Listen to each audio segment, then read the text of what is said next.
For Fedra, the most important thing for the kids to take away from these sessions is self-confidence. If they keep it somewhere and they try to recall it when they doubt about stuff.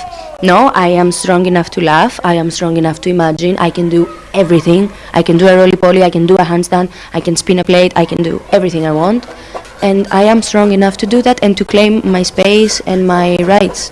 And this is what I want personally to plant them.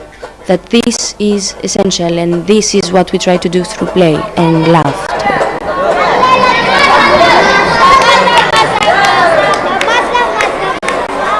I saw lots of smiles and the kids were clearly having a fantastic time.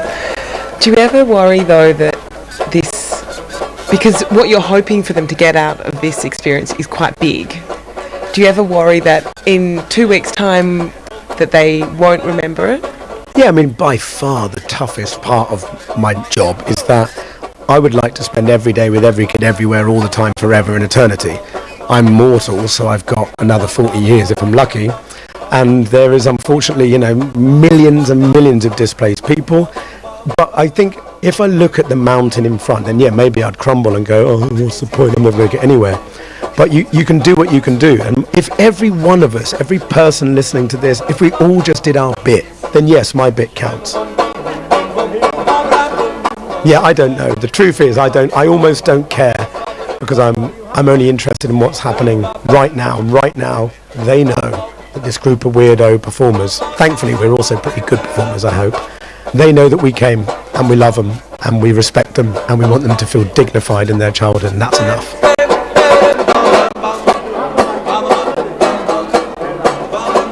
Flying Seagulls Child's Play was presented and produced by me, Georgia Moody. The executive producer was Stephen Rajam, and it's an Overcoat Media production for the BBC World Service. This is the BBC World Service, and here's what's happening in the studio this week. Vietnamese writer Nguyen Phan Quy Mai has won international awards for her debut novel. Join her as she works on her second book, which is about Amerasians, children of American military men who were abandoned during the Vietnam War. In the studio today at 11:30 and 23:30 GMT.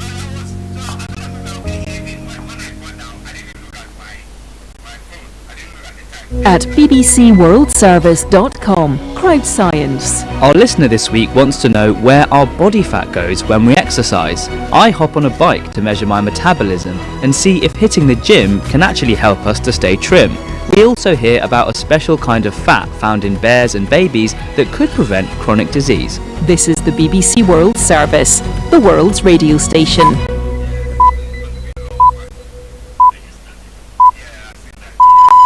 Coming up on the Arts Hour with me, Nikki Beattie, two conversations with utterly fascinating filmmakers. Australian director and writer Baz Luhrmann, who's later tells me he should not be spending it. The Chancellor has some good news to tell us about on Budget Day. Will we be borrowing less money this year? Will we be borrowing less money next year? Plus, the capital's COVID recovery. The chief executive of the property company Derwent London tells me the West End is buzzing.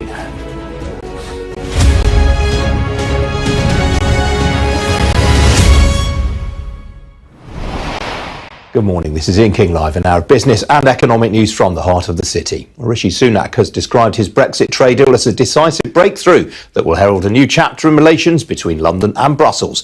Today he's in Northern Ireland to try and whip up support for the Windsor Declaration. The plan includes measures to create green and red trade routes over the Irish Sea, make changes to VAT and excise duties, and a settlement on medicines. So what do businesses make of it? Well, joining me now is Ian Hampton. He's Chief Operating Officer at Stenaline, which manages the main entry point for goods coming in from Ireland to the port of UK, at the port of Holyhead. Ian, welcome to you. I mean, you did actually see a decline in trade through Holyhead port in 2021.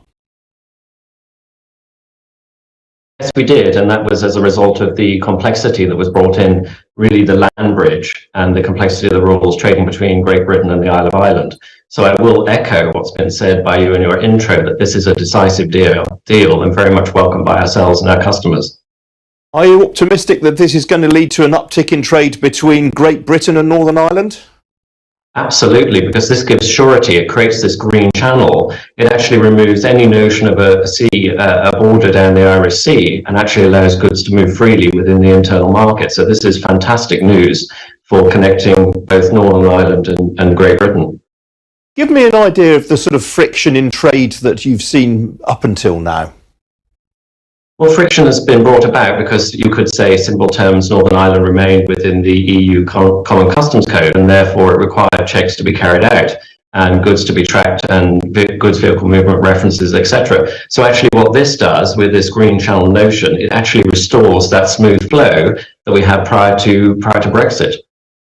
What happened to your cost base after the initial Boris Johnson's original Brexit trade deal? How much extra cost did you have to take on? Look, I don't have the numbers to hand, but I mean, it has increased costs. I mean, no doubt about it, Brexit has caused a cost increase. It's a bit more, of course. We have to remember we had COVID, we had changes in economic cycles, we had the barriers of trade. So it's a real magnitude of an issue. But hopefully, with any country that facilitates trade, economic growth will return. You mentioned just now, you made reference to the land bridge. Now, this, of course, refers to trade going from Ireland to the rest of the EU via the UK's ports and road networks. A lot of that has been diverted to seabound trade directly between Ireland and the rest of Europe. How much of that is going to come back after this announcement, this agreement? Well, look, there does need to be a solution, and what there can't be is disparity between Northern Ireland and the Republic of Ireland when you look at how Great Britain trades intrinsically with the whole Isle of Ireland. So our hope is that other initiatives such as free ports will give that simplicity that's required on the indirect routes, let's say, that Holyhead-Dublin route versus the Northern Ireland route. If we can restore simple access to that transit corridor, get goods flowing across the UK again to the ROI, that is going to be perfect for us and perfect for our customers. And don't forget, Ian, it's also economically more beneficial to use the UK as a land bridge, but from a CO2 and carbon basis, it's 21% reduction in that carbon output if you can use the UK as a land bridge also. So we encourage it, and we'll do all we can to do that facilitation on the ROI corridor, Holyhead-Dublin. Now, there's many a slit twixt cup and lip. Are you optimistic about the politics of this, that Rishi Sunak is going to get this past his own MPs and indeed the DUP? Well, I hope so. I mean, if you look at the Stormont backstop that they've put in, that gives the Northern Ireland Assembly, or de facto Westminster, a veto. So that safeguards the union. It brings back that deficit of power. So restoring that power, I hope to see that the politicians will come together and actually see that this is a good deal. It's good for trade flows, and it gives the opportunity now for us to move forward. And if you like, close the Brexit chapter, giving both our hauliers and our customers clear visibility in the rules that they now need to follow. All right, and we have to leave it there. Good to talk to you this morning. Thank you. Thank you very much. Well, as I mentioned earlier on, Rishi Sunak's taking questions from workers in County Antrim. We're going to listen in now. And actually, that's what I saw when Chris and I were here on one of my previous visits at the end of last year, and we went to Harland and Wolff and saw all the incredible investment that's going in, the new Royal Navy contracts, the jobs that are being created. It was an enormous sign of promise about what was possible. And again, Miles is doing it right here with the investment that's happening in this factory and facility and jobs that are being created. It's a sign of what is possible, and that's the potential that I am so keen to realise for the people of Northern Ireland. But I also know that things are not working as they should be, and the protocol that was negotiated as it was being implemented was causing real challenges for people, for families, for businesses here in Northern Ireland. And in too many ways, it just didn't feel right. It didn't feel right. It didn't feel that the balance of the Belfast Good Friday Agreement that was so painstakingly negotiated and settled for almost a quarter of a century, that balance had been disrupted. And that's why I've spent a lot of time together with Chris and others working really hard to try and find a resolution on that thorny issue. And I'm really pleased. In fact, I'm over the moon that yesterday we managed to have a decisive breakthrough with our negotiations with the EU, reached agreement, the new Windsor framework, that I think is an extraordinary positive step for Northern Ireland, and it represents, as the European Union President herself said, a historic moment for us to move forward and resolve some of the difficulties of the past. But what does it achieve? Well, in a nutshell, it does three things. The first is it ensures that goods can flow freely across our United Kingdom internal market. so that if someone is sending something from Great Britain to Northern Ireland, we've managed to create something called a green lane, so it can just move very smoothly without tons of customs paperwork or hassle or checks. We've made sure that process feels to anybody as if they're in the same country, because they are in the same country, and it didn't feel like that before, and that was disrupting businesses and supply lines. So that bit has been fixed, which is brilliant. But also, it's not just businesses that are sending things up and or back and forth across, also people. Someone sending their granddaughter a birthday present in a parcel, someone doing online shopping. All of that was also about to need tons of customs hassle, and that would have been ridiculous, right? So we've managed to fix all of that as well. So things can just move freely and smoothly between Great Britain and Northern Ireland, and that's what the Green Lane is about. But it's also about making sure that the same goods are available. And that brings me on to my second point, and that's about protecting Northern Ireland's place in our union. Now, when you're part of a country, you expect that you get all the same benefits of being part of that country wherever you live. And in too many ways, that didn't feel like it was working. Right? When you went to the garden centre and you couldn't get the same oak trees. I remember famously the Jubilee, when we celebrated Her Late Majesty's Jubilee, there were these Jubilee oaks. They weren't available in Northern Ireland's garden centres. Seed potatoes, such an important part of Northern Ireland's horticultural industry, not available. You think about medicines.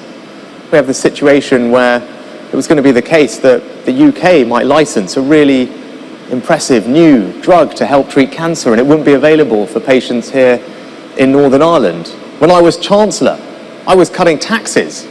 In fact, I cut taxes on beer duty in pubs, which we can do once we left the EU. We could say, actually, we're going to have one tax for beer that you buy elsewhere, but when you're in the pub, you want to have a lower tax on beer.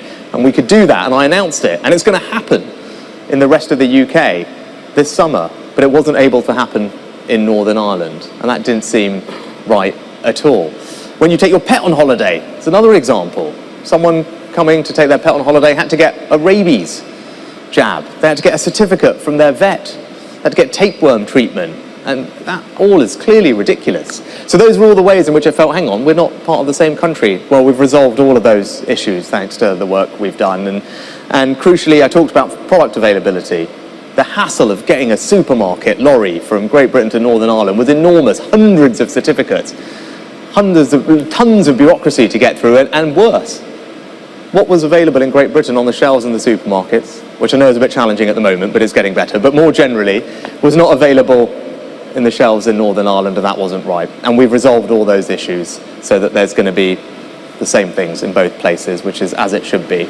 And that brings me on to the third thing. And the third thing is really important. It's about sovereignty. It's about all of you. It's about making sure you, the people of Northern Ireland, and your elected representatives are in control, and that you have a say in what happens to you.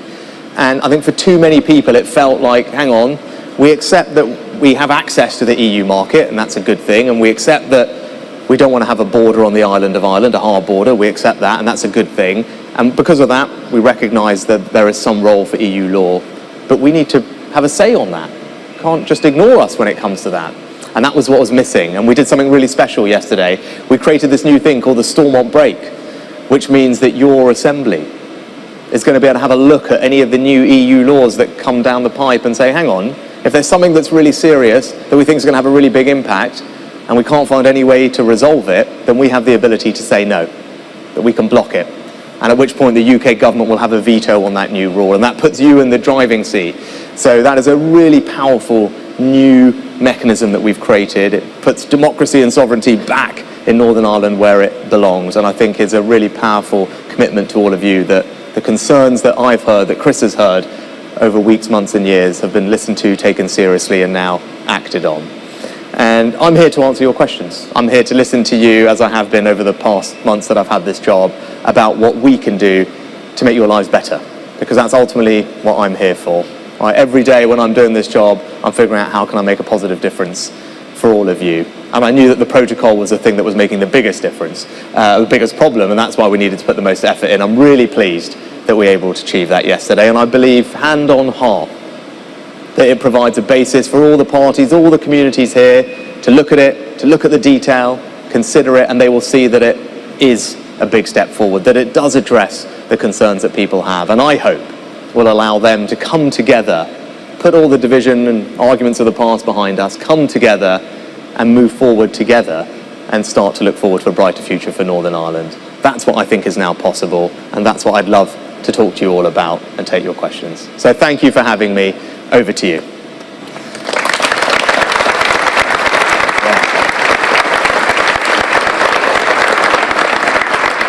Okay, who's going to kick it off? Right, yes.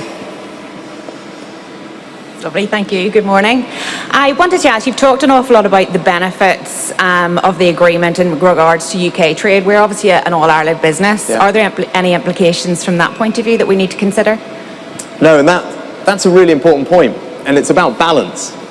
And we have to recognise that there's a balance to be struck, because it's really important to me and to many of you that in all ways, shape and form, that Northern Ireland is fully part of the United Kingdom. We are one country, and it can't feel different, it can't be different, and that's why we had some work to do to correct some of those things. But at the same time, we've got to recognise that for businesses like the one we're in, having access to that EU market, ensuring that there's no border north-south on the island of Ireland, is really important. It's really important for Northern Ireland's prosperity, for jobs, for opportunity, and that's the balance that we needed to strike. And I'm really pleased that we protected that balance, because that's something that I heard loud and clear, that as much as we wanted to fix all the problems, we also couldn't lose the thing that people valued. And that's not been easy.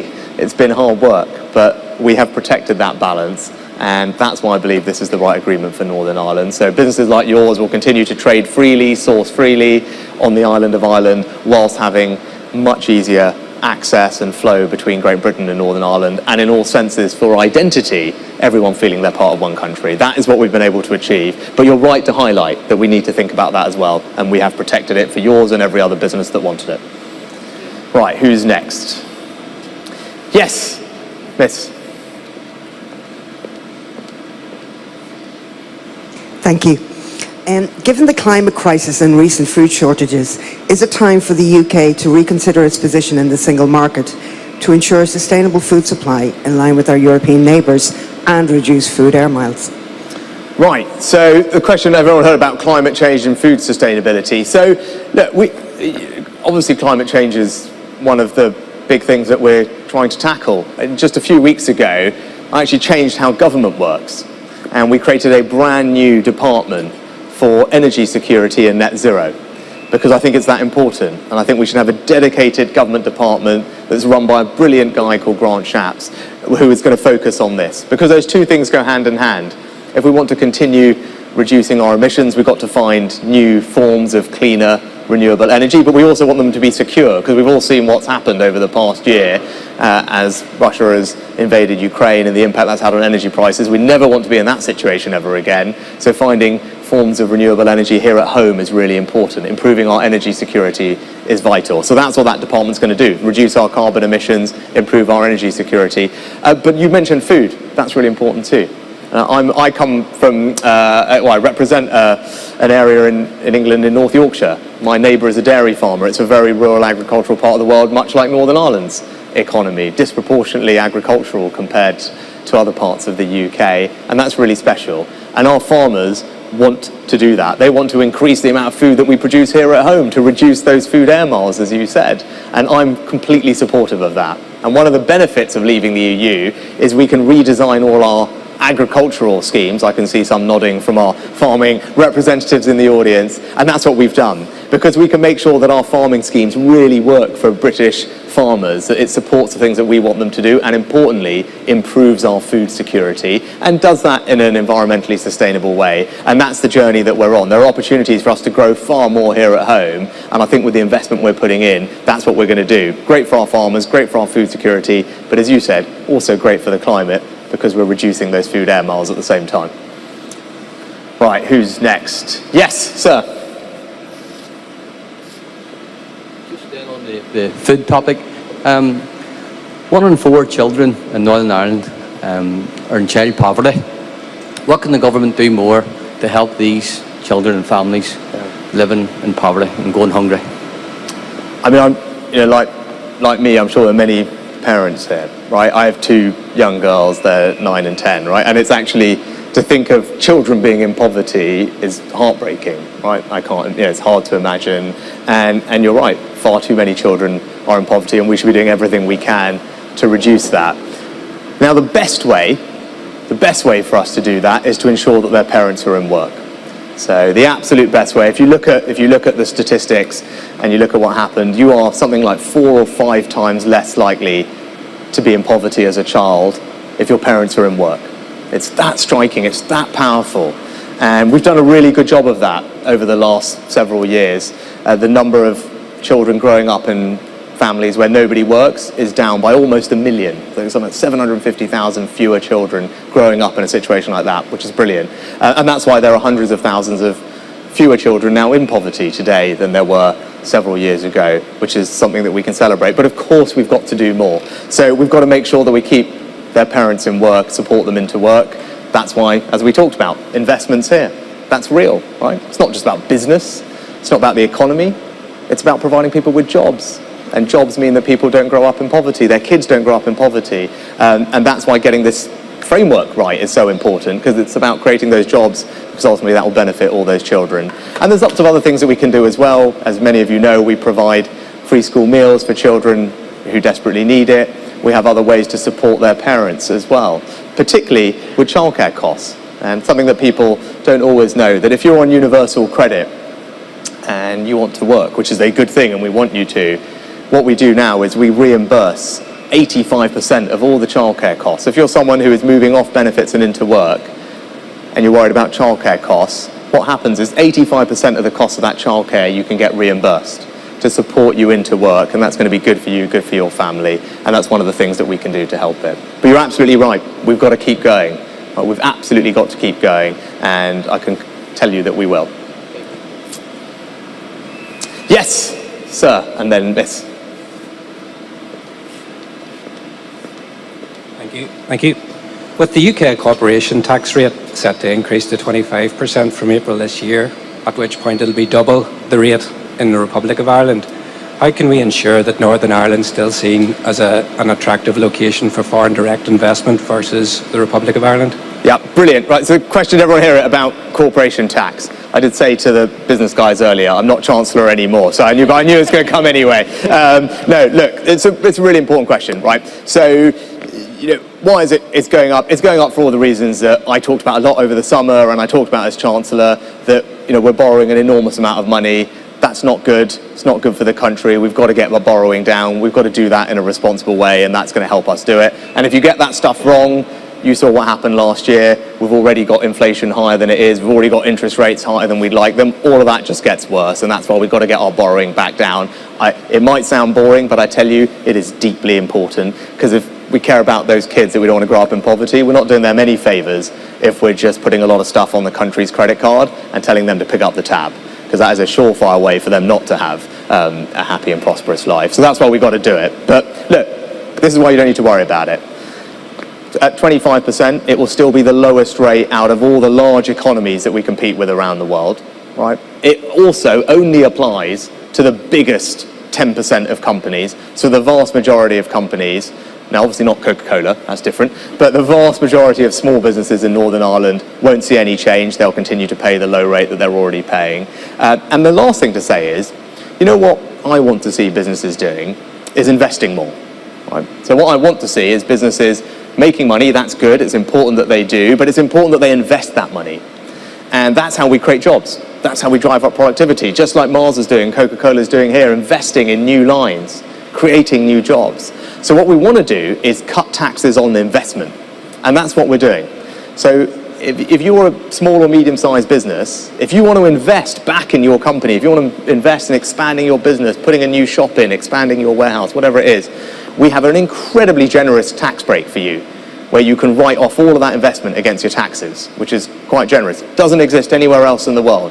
It has a very technical name called the Annual Investment Allowance. There's someone here from KPMG, or there was earlier, so they can explain it to everybody afterwards. But that's what we're going to do. And that's what we'd like to try and do more of over time when the circumstances allow. Now, the Chancellor's the one in charge of that now, but he's very keen to drive growth, to drive investment, and that's one way for us to think about doing it. I think the other thing to say is, because you talked about Northern Ireland, that is the prize that is on offer. Because if we get this right, if we get this framework implemented, if we get the executive back up and running here, Northern Ireland is in the unbelievably special position, unique position in the entire world, European continent, in having privileged access, not just to the UK home market, which is enormous, 5th biggest in the world, but also the European Union single market. Nobody else has that. No one. Only you guys, only here. And that is the prize. I can tell you, when I go around the world and talk to businesses, they know that. They're like, that's interesting. If you guys get this sorted, then we want to invest in Northern Ireland, because nowhere else does that exist. That's like the world's most exciting economic zone. And one of the things that is top of Secretary of State's in tray, well, once we get an executive up and running here, is to work with companies not just in the UK but around the world to figure out how do we get them to come and invest in new things to take advantage of Northern Ireland's very special position. And they are queuing up to do so, particularly from the US, actually. They keep talking to us, say, when are you going to get this thing sorted? Because we've got all these ideas. We've got investment that we want to bring, just like Miles is doing with Coca-Cola. That's what we need more of, and that is the prize, and that is the potential that we're going to realise. Because remember, the Republic of Ireland doesn't have that, right? That is the special thing that only is in Northern Ireland, not just the access to the EU, but the access to the UK market. It's really important and very powerful for companies. Right, there was, yes, Miss, you were, yeah, perfect. Good morning. We are going to break away from that session for a moment now to bring you some breaking news. A rapist who self-identified as female during criminal proceedings has been sentenced at Edinburgh High Court. Isla Bryson was initially remanded but then later removed from a women's prison after being found guilty of raping 2 vulnerable women between 2016 and 2019. Our correspondent Conor Gillis is at Edinburgh High Court. Conor.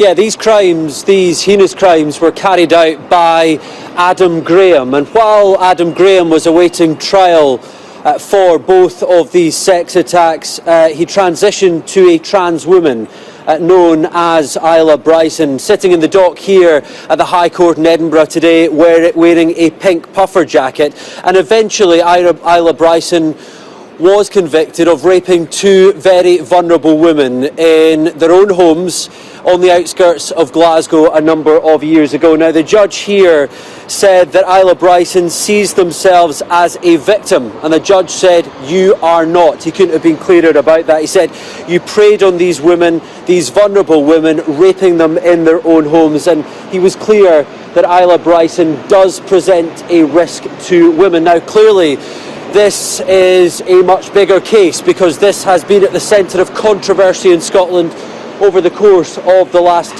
few months, because when Isla Bryson was initially convicted, they were sent to an all-female prison at that point. And that triggered a political row, a standoff at Holyrood, just down the road from the court here in Edinburgh. And Nicola Sturgeon, the First Minister, intervened at that moment as the political pressure was brewing, as the row was intensifying. And hours later, Isla Bryson was removed from Scotland's only all-female prison and indeed sent to a man's jail. There was an urgent review at the time conducted as to exactly how that was able to happen in the first place, and that review came back within a week or so and confirmed that newly convicted transgender inmates will initially be sent to jails according to their sex at birth. That was in direct direct reaction to the Isla Bryson controversy that was triggered in the last couple of months. Now, Nicola Sturgeon, we know, has rarely had communications issues when it comes to some of the big issues that she has tackled during her premiership as Scotland's First Minister, but this certainly was an issue where she floundered. She couldn't answer straight questions in a way that she has never been caught out before. She'd been asked repeatedly, time and again, was Isla Bryson a man, was Isla Bryson a woman, given the nature of the crimes that Isla Bryson was convicted of, those rape charges that they will now spend 8 years behind bars. And Nicola Sturgeon, after repeated questioning, said that Isla Bryson almost certainly is claiming to be transgender as an easy way out. Now, I asked Nicola Sturgeon when she resigned at Butte House just a matter of weeks ago whether the issue around Isla Bryson, whether the issue around transgender prisoners in Scotland was one of the reasons that she was leaving office, and she said absolutely not. Short-term issues were not part of her thinking.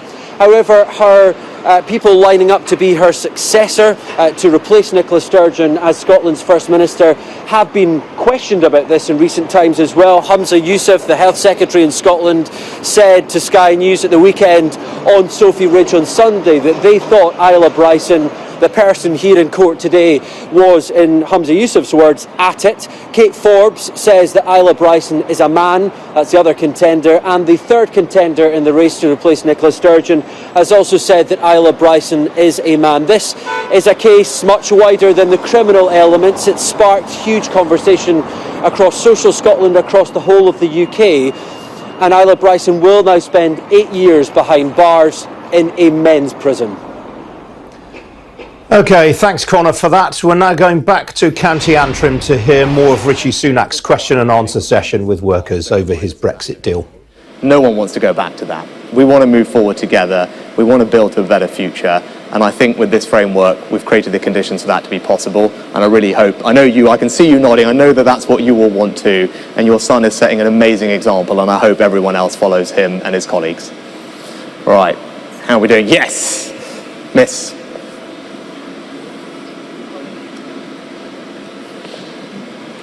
Good morning. The question's a bit linked to the last one. So MLAs are elected. Empowerment is always key to development. Doing good outreach under the auspices of His Royal Highness Osi Ejatekbo VII presents Avatime Youth Empowerment Outreach 2023 with the theme Run to Jesus, Your Only Savior, Acts 10 verse 38. Date is Saturday the 26th of March to Saturday April 1st, 2023. Below are the dates and venues. 27th March, Avatime Vanle Community Center. 28th March, Avatime Amechokwe Market Square. 29th is Avatime Jopepeme Primary School Compound. 30th March, Avatime Biakpa Community Center. 31st March, Avatime Bajame Community Center. Then April 1st is Avatime Fume and Jokwe Community Center. The time is 6:30 p.m. every day. Speakers: Reverend Michael K.M. Esiama. We have redemption. We have been redeemed from the iniquities of the past. So you don't need to beg anymore. Oh, indeed, the Son of the living God. Reverend Samuel Avagame and Reverend Prince Mawuli Ejay kindly consider with a generous heart donating to this noble cause financially, materially, or with your time and presence. Note, there will be free health screening during the day for all. Contact us on WhatsApp 0044 7851 205 626 or on mobile 054 959 1452 054 959 1452 or email us at admin@powerwordint.co.uk.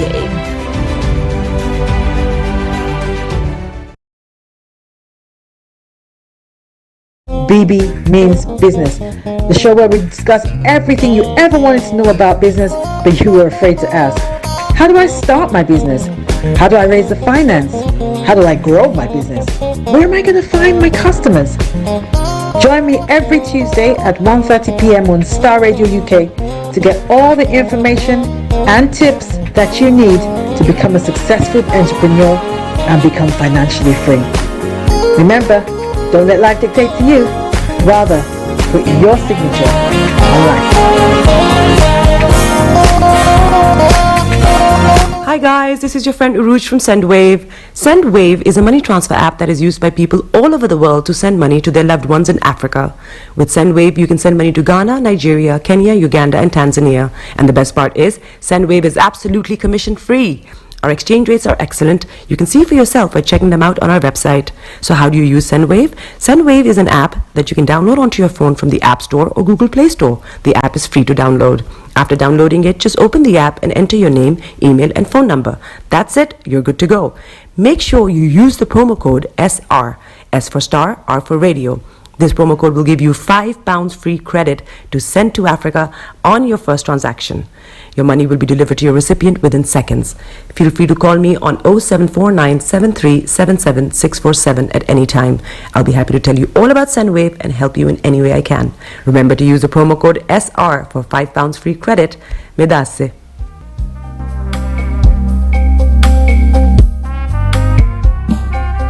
Are you looking for the fastest, reliable, and trustworthy door-to-door shipment company? Well, look no further. When was the last time your family received a shipment back in Ghana on time and in time? You are not sure?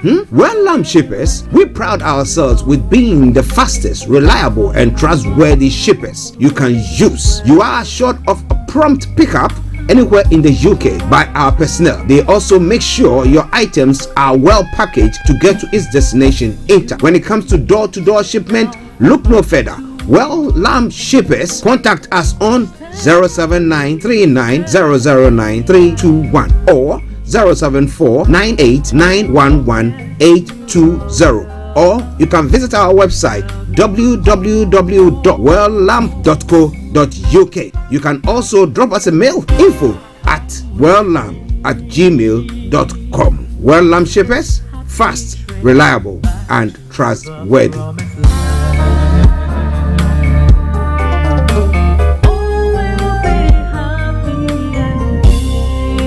Hi there. Are you dreaming of owning your own house in Ghana? Then you will need a well-documented piece of land that is free from troubles. I highly recommend My Africa Property for any size of land that you will need. With My Africa Property, lands are available in Pram, Sopoli, Tohenia, Ogome, Dodova, Winneba, and many other locations at affordable prices. These locations are about an hour away from the airport, only 35 minutes from the motorway, 10 minutes drive from Central University College, 10 minutes drive to the beach, and close to Pram Senior High School and Ghanaman Soccer Center of Excellence. For more details, visit our website www.myafricaproperty.com or call our UK office on 0208 123 2523. For our US and Canada offices, call us on +1 585 184 994145. You can also email us at ghana@myafricaproperty.com. Tune in to On Point here on Starr Radio UK with Empress Regina every Monday at 5 p.m. GMT. Looking forward to your company. Check me out. He tells me my energy is making him tired. Yes! How do you get the energy to do I've been told that I have a lot of energy, but my goodness, I think today I have met my match, people. I have met my match, Miss Suzanne. Wow, amazing. One of the things that's the start of the darkness. The whole of darkness. So what did that? Myself and the world will adjust. And 2019. Forget the proverbial boardroom. Join me, Simone Frazier, on The CEO, the program that gives you the driving seat over your life. Every Tuesday, 8 p.m. only on Starr Radio. Getting onto the property ladder has never been easy until now. Join us this and every Thursday from 7 p.m. to 8:30 p.m. live on the Property Hour show on Starr Radio UK, where we talk to mortgage brokers, property developers, estate agents, landlord, tenant, property consultants on how to invest or get into the property business and make money. You can't afford to miss this. The Property Hour show is your best source into the property industry. Hi everyone, it's your girl BB Clement, the author of How to Go From Employee to Entrepreneur and the host of your weekly business show, BB Means Business, the show where we discuss everything you ever wanted to know about business but you were afraid to ask. How do I start my business? How do I raise the finance? How do I grow my business? Where am I going to find my customers? Join me every Tuesday at 1:30 p.m. on Starr Radio UK to get all the information and tips that you need to become a successful entrepreneur and become financially free. Remember, don't let life dictate to you. Rather, put your signature on life. Hi Hi guys, this is your friend Uruj from SendWave. SendWave is a money transfer app that is used by people all over the world to send money to their loved ones in Africa. With SendWave, you can send money to Ghana, Nigeria, Kenya, Uganda, and Tanzania. And the best part is, SendWave is absolutely commission-free. Our exchange rates are excellent. You can see for yourself by checking them out on our website. So how do you use SendWave? SendWave is an app that you can download onto your phone from the App Store or Google Play Store. The app is free to download. After downloading it, just open the app and enter your name, email, and phone number. That's it. You're good to go. Make sure you use the promo code SR. S for Star, R for Radio. This promo code will give you £5 free credit to send to Africa on your first transaction. Your money will be delivered to your recipient within seconds. Feel free to call me on 0749 7377 647 at any time. I'll be happy to tell you all about SendWave and help you in any way I can. Remember to use the promo code SR for £5 free credit. Medasse. Broadcasting worldwide, online 24/7. The best radio show. Hi there, this is CJ Buckman, your life coach. And whenever I'm in London, I listen to Star Radio UK right here. But guess what? You can listen to wherever you are. Body is your ma. Bekutu, show them you got the cocoa set. Ladies and gentlemen, it's your boy Harry Song, aka Mr. Songs. This is the Kingmaker Baba for the girls. We're here. This is Star Radio. Don't go nowhere. UK, London. We call them London for home. For here, we call them London.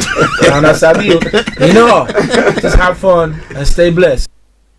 The best radio show around the world. In your car, at work, at home, on your smartphone. This is Starr Radio UK. Are you ready to turn it up? 10, 9, 8, 7, 6, 5, 4, 3, 2, 1. Though your heart is aching, smile even though it's breaking. When there are clouds in the sky, you get by. If you smile through your fear and sorrow, smile and maybe tomorrow you find that life is still worthwhile if you just smile. Hey, this is Archie and you are listening to Star Radio UK and the Morning Show. And the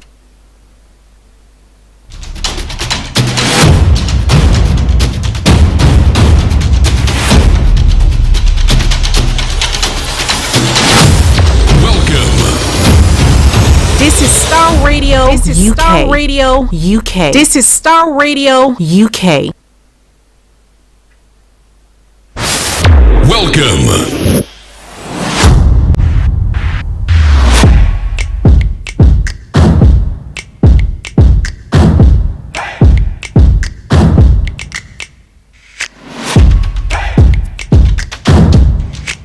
Broadcasting worldwide, online 24/7.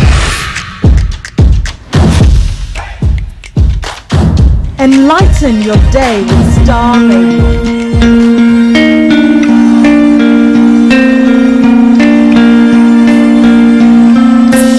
Love for you runs deep. All of you makes my heart beat. This is Starr Radio UK. This is Starr Radio UK. Jesus, and that's what makes you great. You hold the world in your hands, the hand that made me who I am. Same God now, yesterday, and forevermore. And that's what makes you great. Okay, let me say massive good morning, good afternoon, good evening, good dawn to you wherever you might be on planet Earth, and those of you on other planets as well. We want to salute each and every one of you, and we welcome you to the Tuesday edition of the Morning Show. Today is the last day of February, 28th of February 2023, with the time now 10:41 from the hearts of London. I remain yours sincerely, the one and only. This is the morning show with Archie. But let me say good morning to my team this morning, Mr. Olayomi, Koiki, and my able producer, Mr. Francis Guy. Good morning to you, Mr. Frank Davis, wherever you are. Good morning to you as well, and to all those who are working behind the scenes and those on the ground as well. The team on the ground in Nigeria and all other places, we salute each and every one of you. Let me say good morning to my brother Felix all the way in Aberdeen. Could you D, my brother as well in the south? So I got brother in the north, brother in the south. I'm in the middle. Okay, and to as many of you who have tuned in this morning to listen to us, Mr. David Cloche, Mr. Dave West, and your lovely wife Jenny, we salute each and every one of you, and all presenters of Star Radio, I salute you. And let me say good morning to Bishop Adeshin, Pastor Momo, Pastor Emmanuel Chidi, Anthony Adedeji, Olakunle, and as many of you who are on the platforms, on the various platforms that we are broadcasting on, I salute you and I welcome you all. Play in the background something that you know. Edith Morrison, what makes you great? Jesus. My word program online, this one is going to be today. I'm going to bring you the quote for the day. The weather forecast will follow suit, then the travel update. We'll move on from there to have a look at some of the stories making the rounds across the globe, known as Global Trotting. Then after that, we continue to look at some of the stories making the rounds in Nigeria, known as the update from Nigeria. With Mr. Olayomi Koiki in our North London studios. We're doing our best to see whether I can get some links from the ground in Nigeria as well, with all the results trickling in and everything that is going on. My goodness. I'll be telling you more about that in updates from Nigeria. Then we continue from there. At 12 o'clock, the lines are open for you to add your voice to the discussions. We look at some of the other stories making the rounds in other parts of the world. Then at 12:30, we bring the curtains down for the end of the program. We will be having this afternoon BB Clement on BB Means Business. A live one, of course, not a repeat as we've been doing the past couple of weeks. But this time around, it's going to be live. So I want to invite you and invite somebody to join there. Alright? So that is what it's going to be today. Once again, welcome to the program. Now the quote for the day says, God does not deal with man by chance. He is too meticulous to leave the happenings of the world to chance. So what do you think there? It is Starr Radio UK, your favorite African and Caribbean radio station in London. Now let's move on straight to the weather front. Well, this morning I had to go somewhere, so I was galloping or moving around, and then boy, it was snippy. But well, let me tell you what it's going to be for you if you're in the London and the Southeast of England. My brother Felix will tell me that, shush, this one we live in, be used to that. Okay, so we are used to that, aren't we? Well, so when it comes to the weather front today, during the afternoon, cloud will tend to thicken with sunshine becoming limited. A few isolated showers will gradually move in from the east at times. And tonight, any showers will largely clear away to the west, now leaving a mixture of variable cloud and clear spells. Now towards dawn, now clear spells will tend to become more prolonged. When it comes to the temperature is going to be 9 degrees, the lowest is going to be 3 degrees. UV level is going to be low, pollution is going to be low. Sunset 17:38 and sunrise for tomorrow morning 06:49 hours. And that brings us to the end of the weather forecast. Okay, let's take this quick commercial break, and once we come back, I bring you the travel update. Stay tuned and don't you go away. Hi everyone, it's your girl BB Clement, the author of How to Go From Employee to Entrepreneur and the host of your weekly business show, BB Means Business, the show where we discuss everything you ever wanted to know about business but you were afraid to ask. How do I start my business? How do I raise the finance? How do I grow my business? Where am I going to find my customers?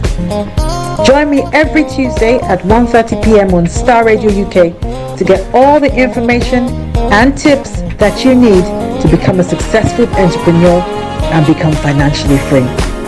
Remember, don't let life dictate to you. Rather, put your signature on life.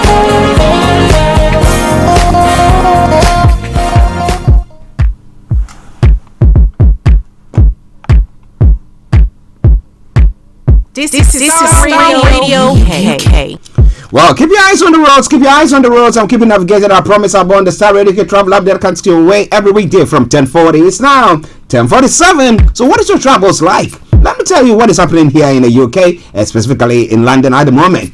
Now, on the underground this morning, Elizabeth Line has got severe delays. That aside, all the others have got good service. London Tram Link, and then the London Overground, my apologies, DLR are all in good service. Now, moving on straight to the major roads in London. 810, 813, 821, 823, 824, A4, Blackwall Tunnel, Central London Red routes have all got closures. Now, A1, A40, and A41 has got serious delays. So please, if you can avoid them, do your best to avoid them. On the other side, if you are stuck in there, continue to listen to us on Star Radio UK, because as and when there are any changes, we'll bring you to the fore. Now, moving on straight to the riverbank this morning, as you know, as we've been saying, the Woolwich Railway has got planned closures. That aside, all the others, good service there. Landing Cable Car, good service there. But keep your eyes on the roads. Keep your eyes on the roads as we keep navigated our promise, our bond. Okay, so straight on to what is happening on the final segment of the travel update, that is the National Rail. So on the National Rail, Great Western Railway has got severe delays and Southern has got minor delays. All the others, good service there. So today it seems to be good on all fronts. But as we say all the time, as and when there are any changes, we'll promise to bring you to the fore during the course of the program. However, I want to wish you all a good morning, good afternoon, good evening, good dawn to you wherever you might be on planet Earth. Enjoy your commute for today. But you know what? Continue to keep those eyes on the roads.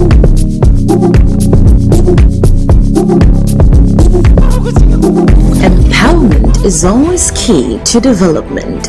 Doing good outreach under the auspices of His Royal Highness Osi Ejatakbo VII presents Avatime Youth Empowerment Outreach 2023 with the theme Run to Jesus, Your Only Savior, Acts 10 verse 38. Date is Saturday the 26th of March to Saturday April 1st, 2023. Below are the dates and venues. 27th March, Avatime Vanle Community Center. 28th March, Avatime Amejokwe Market Square. 29th is Avatime Jokbepeme Primary School Compound. 30th March, Avatime Biakba Community Center. 31st March, Avatime Bajame Community Center. Then April 1st is Avatime Fume and Jokwe Community Center. The time is 6:30 p.m. every day. Speakers: Reverend Michael K.M. Isiama. We have redemption.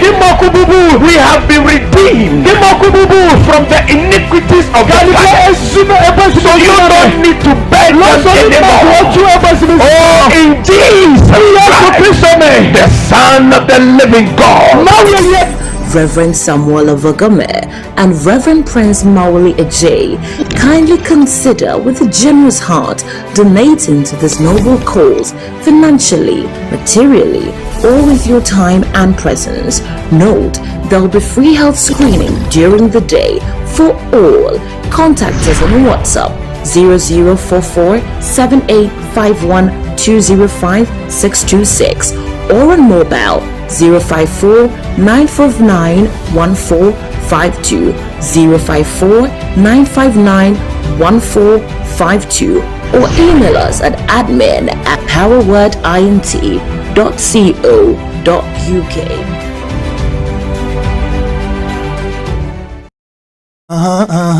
Everywhere you go, Afrobeat reggae dancehall taking over. Yo, what's up, people? This is a boy Raskin Bobo One. Tune in every day, every night at the Star Radio UK with the big man them Archie. When I say Orta, you say fire. Welcome back to the program. It is Star Radio UK. It is your favorite African and Caribbean radio station in London. Now let's move on to the stories, or some of the stories making the rounds across the globe, known as global trotting. All right then. Well, in Nigeria, as we'll be going into details about that, my apologies. Obasanjo lacks credibility, says Sowore. That is pertaining to Nigeria's election 2023, with all the complaints that have been put across at the moment. But that's what Sowore is saying. And the European Union Election Observation Mission in Nigeria are saying that, well, presidential election distorted, not credible. So what are they talking about there? We'll be looking into that. A presidential candidate of the African Action Congress, Omoyele Sowore, has been berated former President Olusegun Obasanjo over the latter's call for the suspension of the ongoing coalition of the presidential election results. But what do you think about all that? You want to know more? Don't touch the dial, because we're going to bring you more from that front. Now, massive victory for Obi. Breakdown of final results of presidential election. But would that actually push him into the zone where he can become the next president? Or when there's a runoff, will he be able? Well, the president candidate of the Labour Party, Peter Obi, has been declared the winner of the presidential election held at Abuja area councils. So, but do you think that will pan out anyway? Well, let me say good morning to Shamsuddin Oladipupo. I hope you are doing very well. It says Yoruba Nation. God bless Yoruba Nation. It's Yoruba Nation that we want. Yes, and God bless me, and God bless you, Shamsuddin, as well. Okay, so now let's move on to some other stories that we're going to be looking at today. Now, when it moves to other parts of the world, in Tunisia seeks to reassure migrants after Said's remarks. What did Said say? I'm going to bring you more on that front. And then Mali, junta leader receives final draft of constitution. And then says that, well, the head of the Mali's ruling junta, Colonel Assimi Goita, received a draft of a new constitution on Monday, amending a draft that was contested. Well, so we'll see what happens on that front as well. And moving on, well, in Nigeria still, ECOWAS Observer Mission notes polling. Well, we'll be looking into their story there, you know. Some are saying, well, it's credible. Some are saying, no, it's not credible. So you ask yourself the question, what exactly is going on there? Now, okay. So, now, moving on straight to Ghana. McDan convicted for contempt over disputed land, fined 40,000. This somebody who has got millions, and this is, so you find him 40,000. What are you? It's just like a slap on the back of his wrist. So what is all that about? Well, I'll be telling you more about that. But well, if that is the fine that is supposed to, we say that's the only way forward, right? Okay.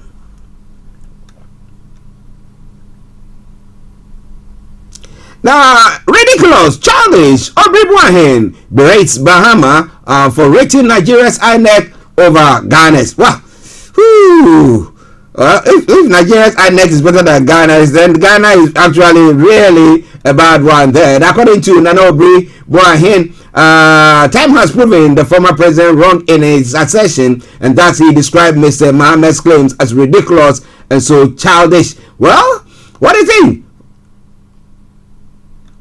Well, we'll be telling you more about that as the program unfolds. By the minority are dragging Jane Mensah before Privileges Committee over contempt. Will she appear? Wouldn't she appear? Apparently, she was in Nigeria to help the INEC in the election as well, or as an observer, whatever she was there to do. But we'll be telling you more about all that in a moment. It's all coming your way. We can't set Nigeria on fire. Save us from looming danger. Disaster. Obasanjo to INEC. Well, will he hack into it? Now, in other parts of the world as well, what's going on? Okay. The BBC is reporting that Tinubu is leading in Nigeria's presidential election, and Zelensky says the situation in frontline city is worsening. Russian forces have been trying to capture the eastern city of Bakhmut over the last 6 months, and then some other story. Fox hosts endorsed false election claims. Murdoch, the billionaire's acknowledgement is revealed in a defamation case filed by Dominion Voting Systems. We'll be looking into that as well. Japan art giant indicted over Olympics bid rigging. Japan's competition regulator has filed criminal complaints against Dentsu and 5 other firms. Those are some of the stories. And China hits out as US bans TikTok on federal devices. Beijing accuses Washington of attempting to use state power to suppress foreign companies. Well, we'll talk more about that in a moment, but wherever you are, stay tuned and don't you go away. In the UK, now new Brexit deal restores balance to Northern Ireland, says Sunak. Now the Northern Ireland Assembly has been suspended since February 2022 due to political disagreements there. Well, when the DUP were ruling and they had that protocol, that was what was there, the Northern Ireland protocol that Boris did negotiate and everything, because they were in the chair or in the seat to see to everything. It was okay for them at the time, but the moment they lost power, they decided to say no, we're not going to be joining anybody to form anything, and therefore think that, well, but the Prime Minister Rishi Sunak says that, well, I've brought you a better deal that you could ever have thought of. So what is going to be? Will the DUP hack into it, and will the Irish people or Northern Ireland people also hack into that and like it?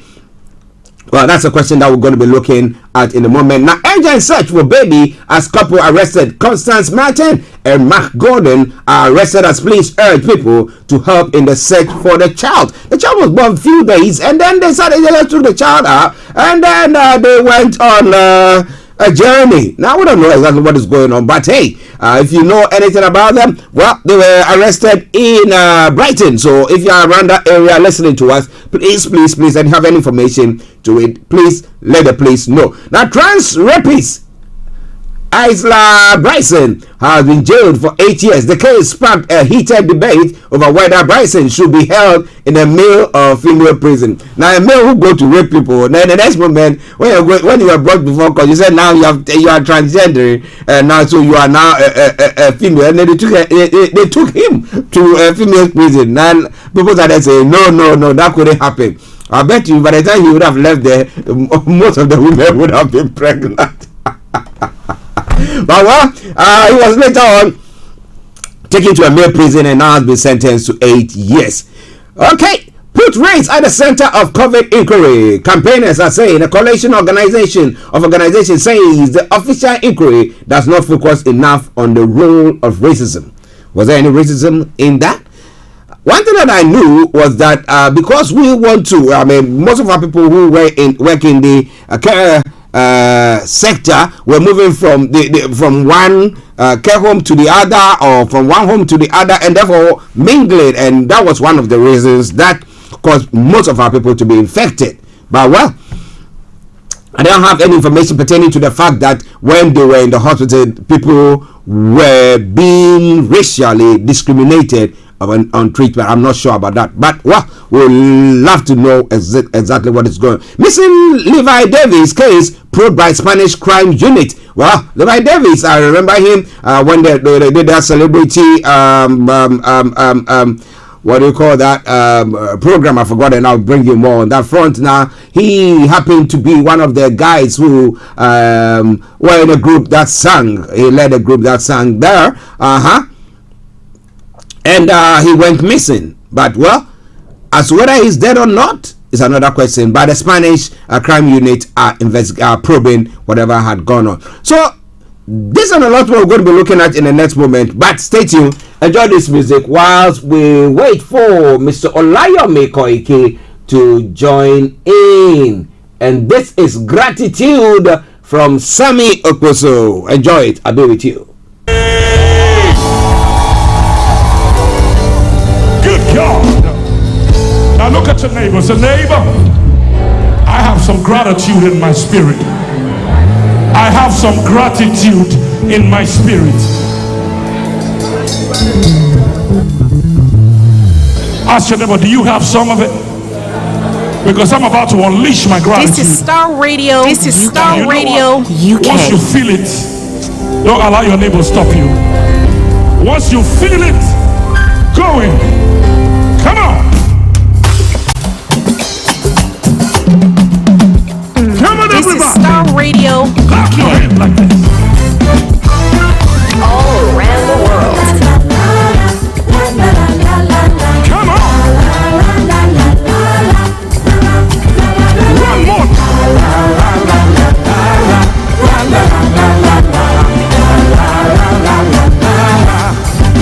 Everybody say, I thank you. I thank you. Oh Lord. Oh Lord. I thank you. And I thank you. Oh Lord. In looking at my life. Looking at my life. You got for me. Oh, I thank you. Oh Lord. Come on. Everybody.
Dimension.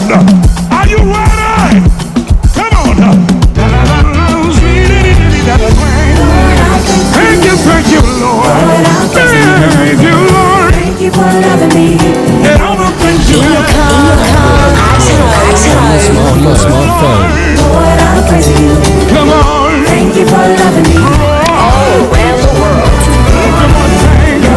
Starr Radio. Lord, I thank you. Radio for the praising you. Lord, I praise you. Thank you for loving me. All the things you have done for me. Lord, I thank you. Yeah. Lord, I'm praising you. All the things you have done for me. Come on. I thank you. Come on. I praise you, Lord. Thank you for loving me. Hey, hey. All the things you have done for me. Lord, I praise you. Thank you for loving me. All the things you have done for me. Everybody thank you. Everybody praise you. Praise you, Lord. Thank you for loving me. All the things you have done for me. Everybody lift your voice. This is my gratitude song. This is my gratitude song, Lord God. All the things you have done for me. Well, Sammy Akusu for you. I thank you, Lord. Gratitude. At least Nigeria has not happened to you, as we say on this platform. But whatever you are and whatever you are doing, I hope that everything is well. But well. It is not all well with Nigeria itself, you know. So we're going to be telling you more about that in the next few moments. But wherever you are, stay tuned. Don't tap the dial. It is Starr Radio UK. A quick commercial break, and I'll be with you. Hi everyone, it's your girl BB Clement, the author of How to Go From Employee to Entrepreneur and the host of your weekly business show, BB Means Business. The show where we discuss everything you ever wanted to know about business but you were afraid to ask. How do I start my business? How do I raise the finance? How do I grow my business? Where am I going to find my customers? Join me every Tuesday at 1:30 p.m. on Starr Radio UK to get all the information and tips that you need to become a successful entrepreneur and become financially free. Remember, don't let life dictate to you. Rather, put your signature on life.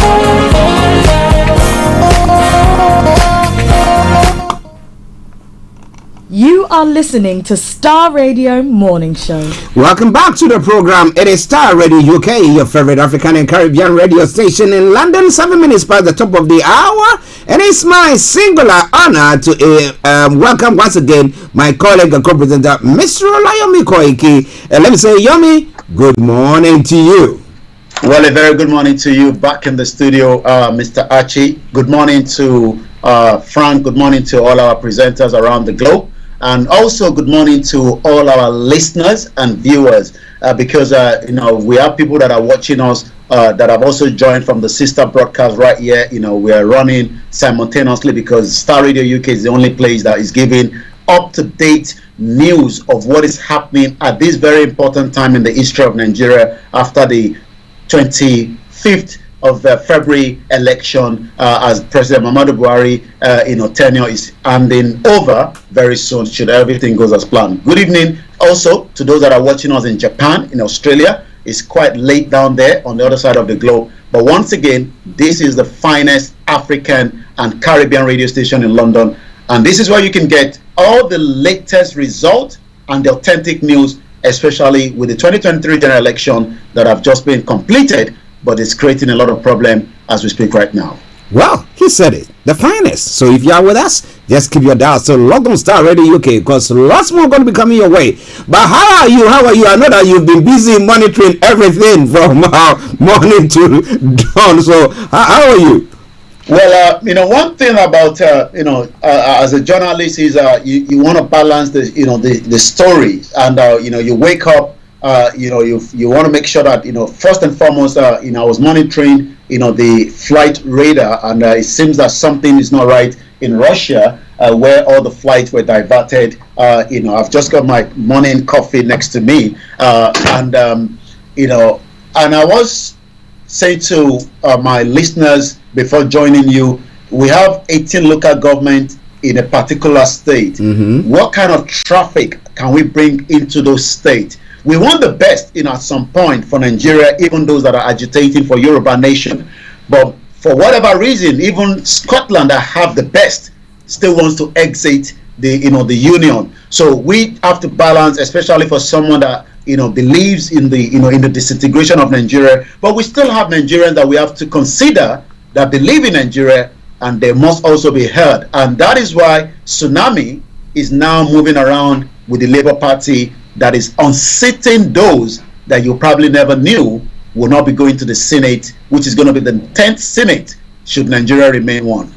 Wow, listeners, Mr. Olayomi Koiki in our North London studios. I'm actually here in the South studios, and we're bringing you updates from Nigeria. Now, how many days on? So, 3 days on after the elections. Now, we know that the results are trickling in. Now, there have been accusations, counter accusations, a lot of rumors going on, and allegations going on. But one of the things that we believe in is that when maybe a statesman, one of the statesmen of the country, or somebody that we hold in high esteem comes to make a statement, that people listen to him because you believe that the person has gained experience over the period of time, and especially in this case where the person has been a military leader before and has come to be a civilian leader as well. So you ask yourself the question, Obasanjo's call to the INEC to stop the I don't know whether to cancel the results and restart the whole thing or all that stuff. What is it all about, sir? Well, yesterday was another drama, and there's for those that probably don't know, after each election in Nigeria, they set up what we know as the Collation Center. So the Collation Center is different from the State Collation Center that brings all the results into the state after all the local government. In Nigeria, just to give us a background, we have 774 local government and so many polling units. But what we can say is not all the polling units conducted election, not because of the atrocity that was happening in the first place, but because we have been told by INEC that they will not be able to reach out to those areas because of the insecurity and logistic matter as well. But what we can now look back and ask is, was INEC really prepared in 4 years for this election, or are we seeing a situation where INEC is trying to manipulate the will of the people? And it seems that is what is coming up right now from the other political parties like the PDP, and even the Labour Party is coming out to say they totally disagree with that. First and foremost, let's listen to one of the former Senator, Dino Malaye, that worked out with the Labour Party, and we have 18 political parties. I keep saying 14, but it's actually 18 political parties. But the main contendants are these faces that you're looking right now. This is what he said, and the reason why they are not happy with the situation on the ground with the INEC before we come to Obasanjo and the others. That there will be transmission of results from polling unit directly to the server. And we found out that this has not been done. INEC failed in this regard. And when this issue was, when I raised this issue today, supported by other party agents, the national chairman of INEC vehemently invaded that, because what section 47(3) emphasizes that wherever the card reader or the beavers fail, if they cannot get a replacement, election should be cancelled in those areas. And the issue is more of the beavers, and not just beavers. There are other issues that is also happening. We have now heard from the European Union, and this is what they have to say in the preliminary statement that was released yesterday.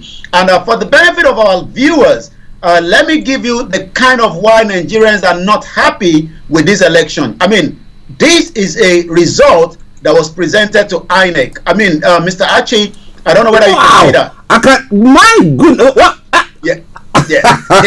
Many of these cases. So, and already we have even seen videos of children that are now reworking the mathematics of what a professor should have done. But for the benefit of our listeners, this is a 2023 result sheet that is being submitted. But this is what the preliminary is saying from the European Union before we come back to what Obasanjo is also saying. Once again, this is Starr Radio UK, and this is what the European Union said in the interview yesterday. There have been abuses of incumbency where those who wish to organise rallies where governors are not of the same party, that they have been hindered in some way. We have seen instances in which there have been intimidation, and therefore we took note of these issues, and these fall well short of international standards that Nigeria has set for itself. And we would encourage these cases to be prosecuted because impunity it discourages people from taking part, and this is not up to the standards of inclusivity that we want to see in these elections. Well, there was 2 peace accords, in fact, and as you rightly note, there was a... So again, as some of them are already running out of the country because they're not sure what is going to happen, some are still staying behind. But late yesterday, Obasanjo also came out to say something regarding this election. This is what he had to say.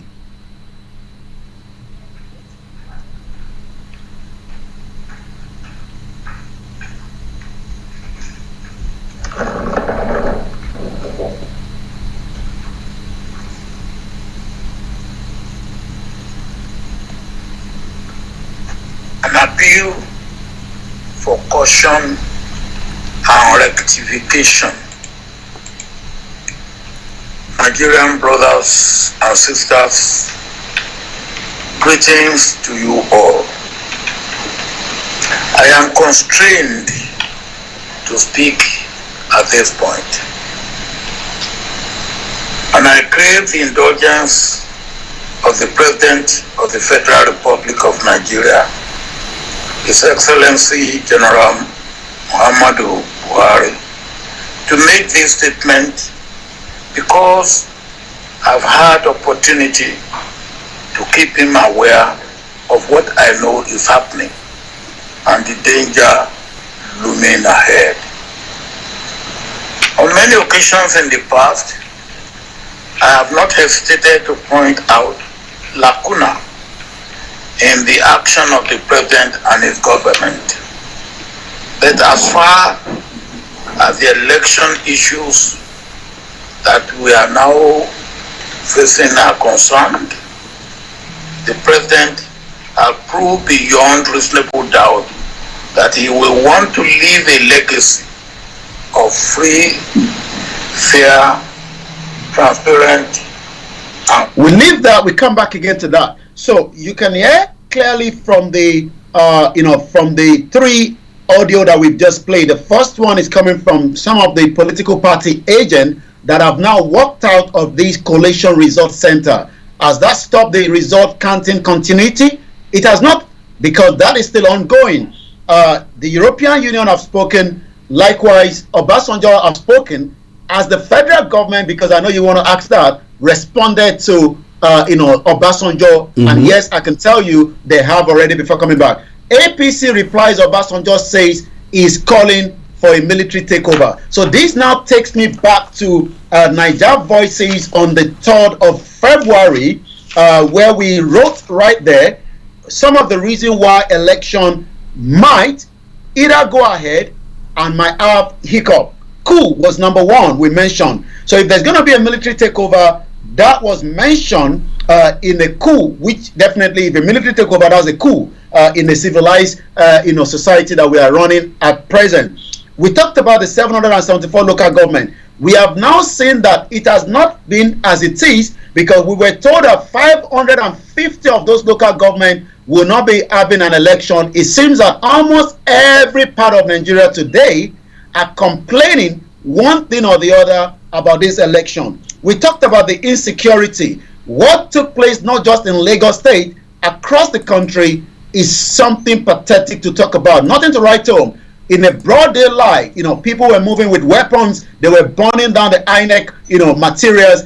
And I can confirm from the videos, evidence, and the picture, 3 people died on Saturday. May their soul rest in peace. We talked about interim government.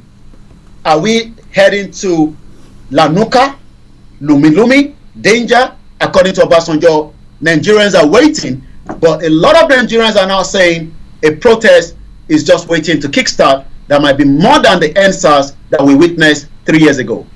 Well, listeners, very troubling times in Nigeria at the moment, with everything that is going on and the statement and the counter statement that has been made. We'll be coming to that, but let me acknowledge Olakunle. He says good afternoon, White Lion and Archie. Much love and respect to everyone, and much love and respect to you as well. We hope you are doing very, very well there.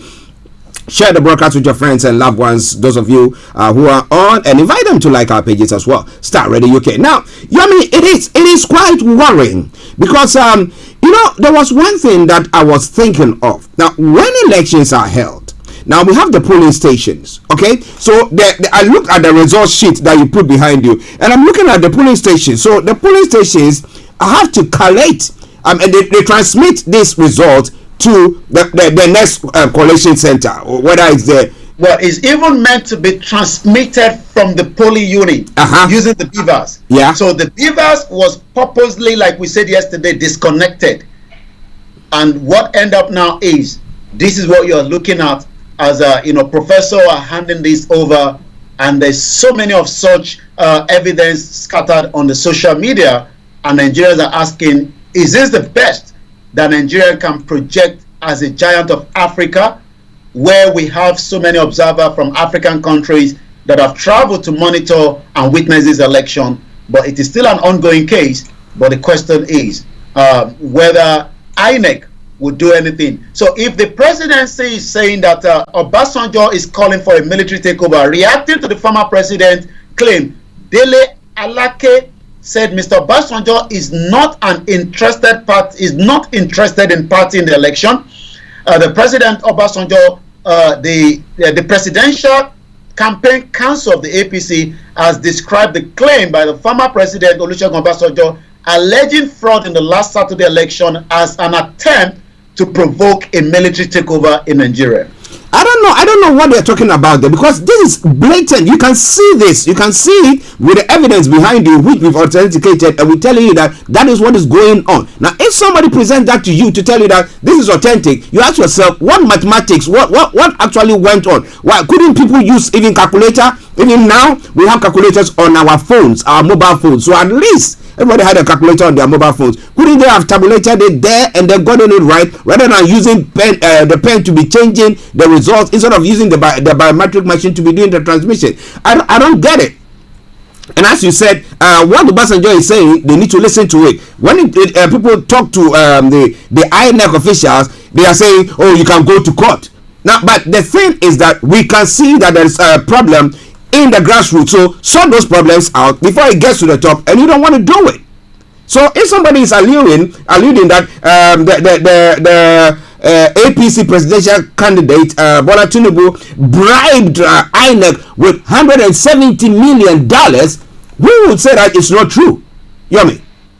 Well, yes, and that is coming from one of the headline that we also have in a farm audio. Top INEC consultant says Tinubu planned $170 million bribe to electoral officers nationwide. Asiwaju is giving INEC $170 million. The contractor said in the audio obtained, by the media, this week we will share it around. Everybody will do the bidding. A top consultant of the Independent National Electoral Commission, Olatubosun Adeniyi Kuku, has been caught on tape revealing that Bola Tinubu, the flag bearer of the ruling All Progressive Congress, would offer $170 million to the commission's officials to manipulate the result of the presidential result across Nigeria. Asiwaju is giving INEC $170 million. Mr. Kuku, who described himself as the #1 consultant for the commission, told an official in an audio, we will share it around, everybody will do their bidding. Whether this is authentic or not, but it seems already that what we are witnessing in Nigeria has never been since the last election and the previous one and the first one. This has been the worst election, as Nigerians are already crying out to the international community. Wike is already on over 200,000 petition here in UK to revoke his visa. INEC chairman is going into almost 200,000 plus for also his visa to be revoked. We know that he was there at the Chatham House. Chatham House, but I'm not sure he told them in Chatham House that this is going to be the end result that Nigerians will be looking up to. Well, listeners, what do you think about the result that is trickling in? Do you think it was a free and fair election?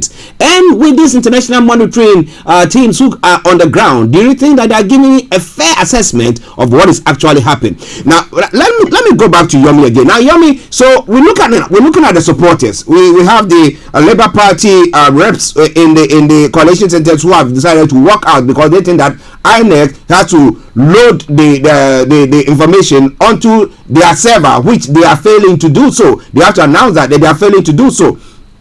I remember in 2019 when that election was held, and then there was a court petition, and then the court was telling INEC to bring, their service, their access to their service. They said they didn't have any records on that. Is that the same thing that they're trying to do? And what are supporters of the various parties saying?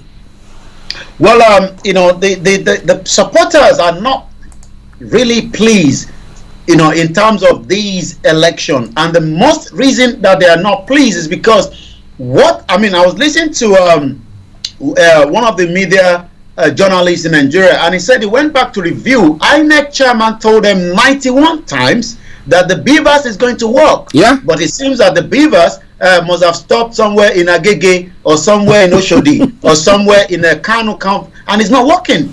And the social media is now where the whole matter is being resolved, even though it's also being resolved outside. Because those that they were telling that doesn't have the structure like Peter Obi is now doing a tsunami on sitting, removing those. And as we know, in Lagos State, 5 of their representatives will be heading to the House of Rep. It has never been done since 1999. Even though before the margin of the APC, it has always been one political party winning all the way through. But this morning, we are seeing something different, and already it seems that both. I mean, I was listening to the vice presidential candidate this morning while we were preparing for the program, and let's see if we can get that up. Dati was speaking this morning, and this is what he was saying regarding these elections as well. It seems that already, as a lot of them are saying different things, but Yusuf Dati Baba is the vice presidential candidate for the Labour Party, and this is what he had to say. And between the others, and Nigerians are feeling what they are feeling. Come and do something differently. Is between you and Nigerians. APC is actually probably conducting its own parallel election in which their own beavers will communicate to their own INEC. Okay, so you heard him there. He says that APC have their own beavers that is communicating with INEC, but the rest of the country, beavers is not communicating with INEC. They will announce that they are the winners. This is a party. It's already at war with itself in the election month. They are at daggers drawn. This is a political party that has not fulfilled one promise. APC can do anything. APC can say anything. But one thing I know is that whatever they say, I don't believe. Well, whatever they say, he doesn't believe. So this is part of what the conversation is going on. But today, a lot of Nigerians are still not pleased with the situation right on the ground with INEC. Star Radio UK, your finest African and Caribbean radio station in London. I'll come back again to you, Mr. Archie. Yes, now, so let's come to the results that are trickling in at the moment. I mean, whatever it takes. I mean, INEC is still declaring some victories for various people. Now, how does it stand at the moment? Well, as it stands at the moment, Tinubu is leading. Not with a big margin, because we still have a lot of states that the result is still tripling in. But but as I said to you this morning, looking at the graphs that is right in front of me, APC is leading in as we have it right now, and likewise, just give me a minute. Once again, this is Star Radio UK, the finest African and Caribbean radio station in London. So, the command of the Nigerian presidency and the federal parliamentary was still in balance as at, yesterday, 2 days after the electoral. But what we can say is, more result is trooping in, and, the collation center in Abuja will resume back at 2 p.m. local time in Nigeria. That will be about, 1,300 hours here. Amid strident calls by the PDP, Labour Party, and the other parties, that several election results should be cancelled. Also, more result is coming in. Ubai wins Anambra South senatorial seat. INEC has declared Ifeanyi Uba of the Young Progressive Party as the winner of the Anambra senatorial seat, pulling about almost 73,000 against Afga. The candidate of the Labour Party, Obina Uzo, and Chris Una of PDP scored 28,000 irrespectively. Court to deliver judgment in a suit over using TVC to vote on the March 10. So the Abuja division of the Federal High Court has fixed the March of 10 to deliver a judgment in a suit filed by 2 aggrieved Nigerians seeking the use of temporary voters card in the general election in the absence of the permanent voters card. So that is going to be something that's going to be coming up as well. So quite a lot of results still coming in, and we will continue to monitor that. But as it is right now, generally, APC is leading as it stands right now. Okay, APC leading. Adas Breaker says, can you imagine someone like Tinubu becoming the president of Nigeria? What a shame. Well, he's a citizen, so he can become a president. He's old though, but he can still become a president, wouldn't he? All right then. Now someone did take a swipe at the former president, saying that he's not got the credibility to do that. Now, you think that when we've all gone for an election and we can see the one-term what issues going on and the magnitude of it, and people are complaining, you think that if somebody from outside is saying that, look guys, let's look at what is happening. I think it's not, there's something stinky in here. They will all, those who took part in the election would have said yes, especially when they see that things have been skewed against them. But we have Showore speaking against what the former president said. Why is he saying so? Well, Showore, contest under the, AAC, the African Action Congress. I'm not sure if there's pulled any of their representative in, but we know that Showore is one man that believes that Nigeria needs to be changed, especially with the top leaders that have been in power for a very long time. When you look back to President Muhammadu Buhari, he came in the 80s as a military dictator, overthrowing a civilian government, and as I say, time changed, and the only thing that changed in life is change. So Buhari came back, well packaged 8 years ago, sold to Nigerians, just as Obasanjo was a one-time military dictator as well, and eventually came back to be the first president after the annulment of the June 12, 1993 election that threw Nigeria into a lot of uncertainty in the country. We're not sure whether we're going to be experiencing the same thing right now, but we would have to wait and see. But what we can say is, Omoyele Showore in an interview says Obasanjo lacks credibility. Why does Obasanjo lack credibility? The presidential candidate of the African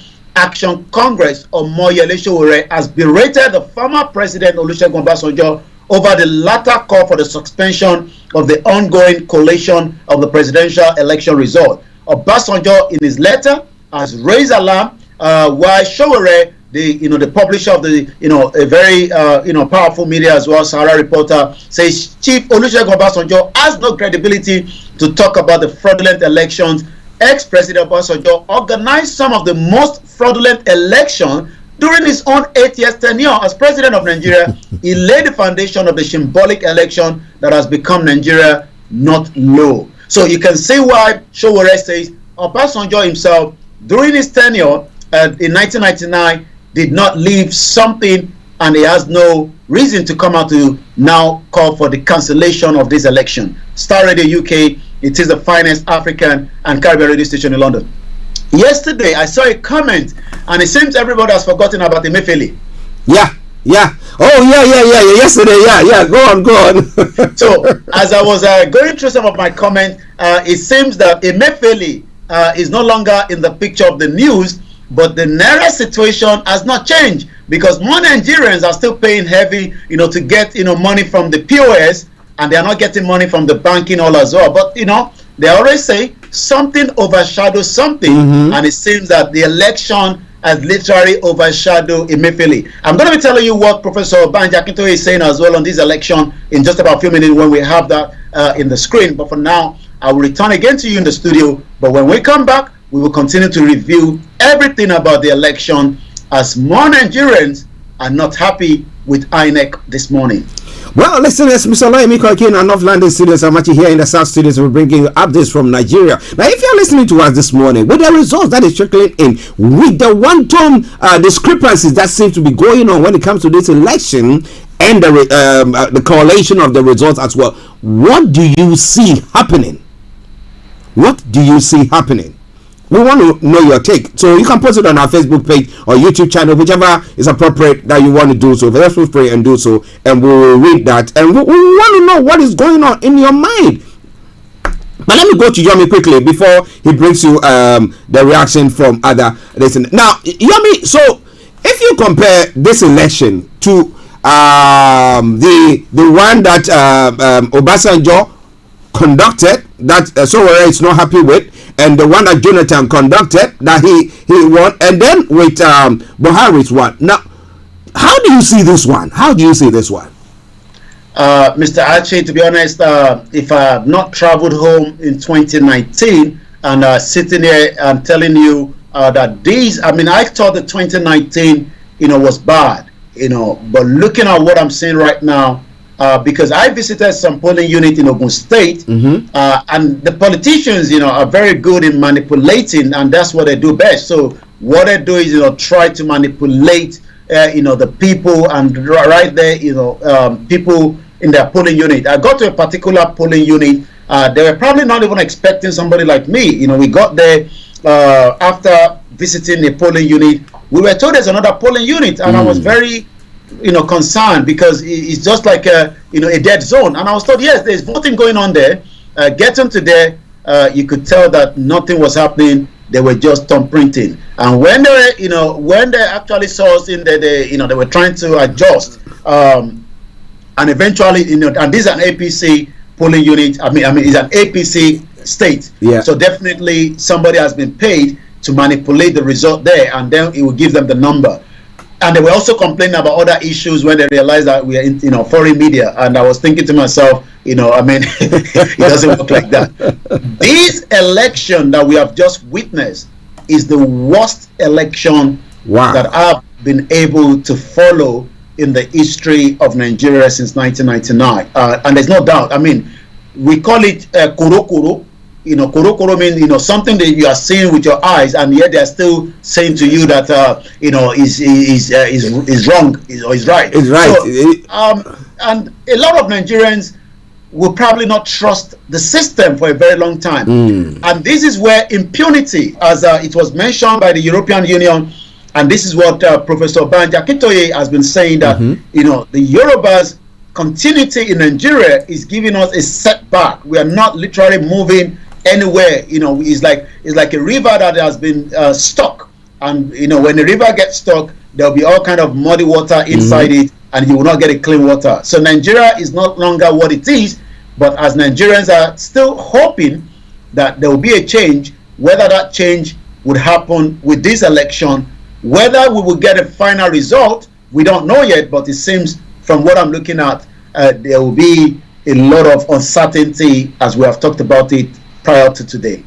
Well, listeners, that's what Professor Banji Akintoye also has said. But if you are listening to us, what are you expecting now?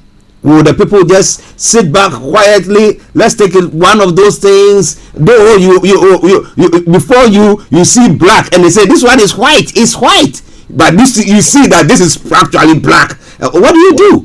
How are people going to react? Saying that please, my people, how many years is it going to take INEC chairman to announce the next president? Because I can't wait to see the drama. Also, Shegun Ono says, I feel bad. I saw. Okay, that's a different.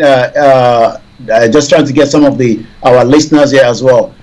It seems that more Nigerians and those that are against Nigeria, because the Yorubas are saying what we have been telling you this, as the Biafra are saying as well. Oluwaseun Okunsoya says some people were thinking that how is it going to happen, and why some are saying it can never happen. Mind you, you will all take your eyes and see the film for real. Yoruba Nation, one love. Well, listeners, it's Starr Radio UK, 11:39. We'll go back to Yomi for the rest of the stories making the rounds, because there have been some gunmen attacking Abia police station as well. What are they attacking them for? But Yomi is going to tell you more about that. Over to you, Yomi. Well, as we go straight into some of the other headlines quickly, once again, this is the finest African and Caribbean radio station in London. As we are reviewing the news headline from Nigeria this morning, we continue to monitor, the 2023 election and some other news coming out of Nigeria. Yes, you're quite right. There's still attack going on, in different states, even though security operatives are saying that they are doing everything and they are telling people not to incite anything that could put the country into the flame.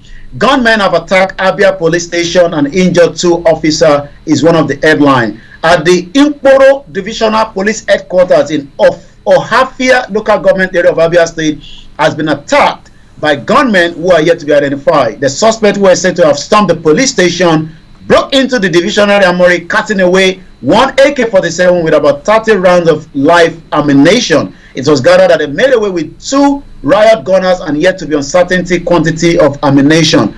2 policemen on duty were said to have sustained varying degree of injury, and we pray for their quick recovery as well. Stop resort coalition to avoid anarchy.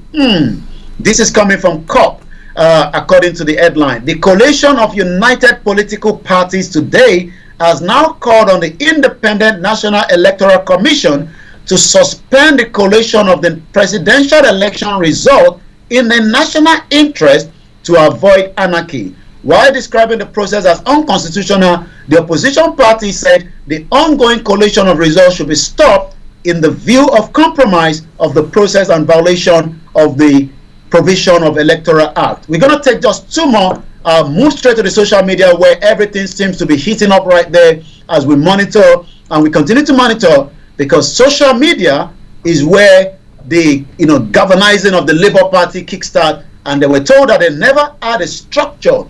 NLC, well, we haven't had much from them, when they were, they came as a new president, remember, promising that in 20 days, should the Naira and the fuel scarcity doesn't get resolved, they would have to declare, a probably strike. What are they going to be doing, especially as Nigerians will look up to them? The NLC declares announced result illegitimate, warns INEC against plunging Nigeria into chaos. Again, going back to what I said, that from the 25th, Nigerians should prepare for 6 months should things not go according to plan. The country's largest federation of workers have rejected the management of the 2023 presidential election held on the 25th, and the NLC once again that any election result that does not reflect the wishes of the people will not only spell doom for democracy, but will also render benefiting government of such haste illegitimate. Sustainable government are built on sovereign will. So quite a lot to look up to in the next few days. So let me just quickly give you some of the roundup of what is trending and come back to you in the studio, Mr. Archie. And if you're sending money home to your loved ones, remember to use SendWaves for the best way to listen to Starr Radio UK. Download the apps, follow us on all the social media platforms. And as I speak to you right now, 25% in FCT is trending. FCT is the capital of Nigeria, Abuja, and it seems that Labour Party is topping 281,987 as against APC 90,902 and the PDP 73,743 and the NNPP 4,517. So it seems that Labour Party have now taken the 25% in FCT. It is over, guys. Nobody can be declared the president. So what that literally means that I believe from the understanding that if anybody is able to take the FCT, then election will probably be hanging. Remember, we had a parliamentary hanging here in UK, Mr. Archie. I can't remember when was that. During Cameron's time. So we might be getting hanging situation in Nigeria as we speak. So that is why it is trending, and it seems an open letter to INEC. Let us retweet this is also happening. And like I said, I run into my president, Mr. Peter Obi, at the airport, and he said we should calm down. I so much love this man. 25% in FCT, that is trending right now. APC and PDP has no 25% in FCT. So that means nothing is going to happen. The Naira is trending, and likewise, election result is trending. And this is how far we can go because of the time constraint. And already, hashtag congratulations Obidati, but we can say that the result has not been fully confirmed by INEC, and INEC says nobody must confirm any result until they do. But right now, FCT is no longer in the hands of PDP or APC, and that literally means that we don't know what next. Well, so do you think that there's going to be a hung parliament, and therefore there will be the need for a coalition to form, or there's going to be a second round, and after that, before? What do you think? Well, that is subject to if the political party, would like to go through that route, because their route now is, they are not interested anymore in the coalition. They are not happy. The election has been, has been manipulated. The election has been intimidation, and more people. So it has to be from the political party. And like I said, even as Labour Party has now taken FCT, it's not still over yet. Well, it's still not over, but what do you think is going on? Tomorrow, we're going to be coming your way again, and we're bringing you more about what is happening. But continue to keep your dials still locked on Starr Radio UK, because as and when there are any development, we'll be putting across to you. Yomi, before you go. Well, that's the only platform that we're giving you all the headlines and the updates. Tomorrow is going to be an interesting one on Niger Voices, and the focus is going to be the 2023 election stroke the Yorubas and the Biafra. So which one has the weight? And as a lot of people are now asking the question, Nigeria, what is the way forward? So make sure you stay tuned with Archie for the rest of the program. I'll be joining again tomorrow at exactly 11 o'clock. Have a very good afternoon and bye for now. All right then. Bye, Mr. Olayomi Koiki. Now, listeners, it is Starr Radio UK. It is your favorite African and Caribbean radio station in London. So, as he said, what is the way forward for Nigerians? What are they going to do? Are people just going to take the results as it is and say, oh, you know what? Let peace prevail. We don't want to lose our life. We don't want to do this. So, let things happen. Or people are going to say, no, we're not going to sit down. We're not going to sit down, make them cheat we every day. Back in the day, during the revolution time in Ghana, 97 and 9, the soldiers, that was one of the anthems that we sang, you know. We were students at the time, and then they will be singing that song. We're not going to sit down, make them cheat we every day. So other political parties going to say that they're going to sit down for the incumbents, especially looking at the results sheet, collected sheet that Yomi was behind Yomi in the background that he showed us a moment ago. Well, I was like, can't you come on? What, arithmetic, addition? Can't you see that one? This one is not. It's it's just addition. There's no subtraction or anything. But they are not working on percentages or anything of the sort. Just totaling arithmetic. My goodness. Well, let's see what is going to happen. But wherever you are, don't you go away. Starr Radio UK. The call by Obasanjo that they should abandon that, and maybe because if INEC dares to, deliver or pronounce anybody a winner, that could bring about unrest in the country, and by government saying that the ruling party saying that, well, he's calling for a coup d'etat to happen and sorts. But what do you think? I would love to know, because the giant of Africa is something should befall them. Actually, all Africa is going to be, in trouble. But what do you think? Let's enjoy this song from Stephen Marley, and he says the Babylon system. I think the Babylon system has kicked in, and that is what is causing the problems this morning. Stay tuned. Don't you go away. Well, hail and welcome to the 75th celebration of the King. Sing Bob Marley. Love. 1, 2, 3. Broadcasting worldwide, online 24/7. Starr Radio. Radio for the people, by the people.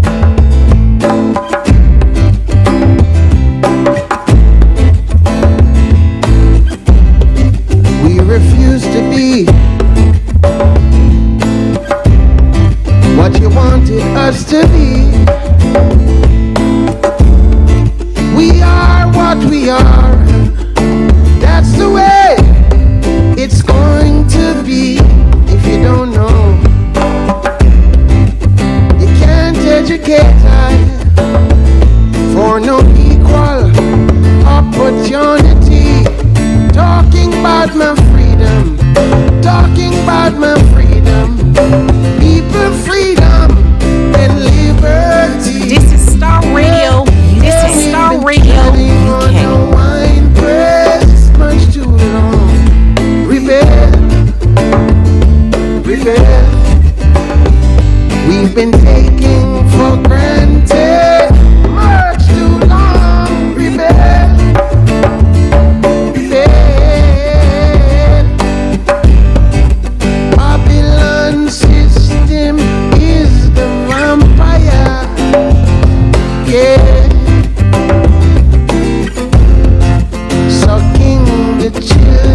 we are being taken for granted and rebel. What is going to happen? Nigeria. What is going to happen there?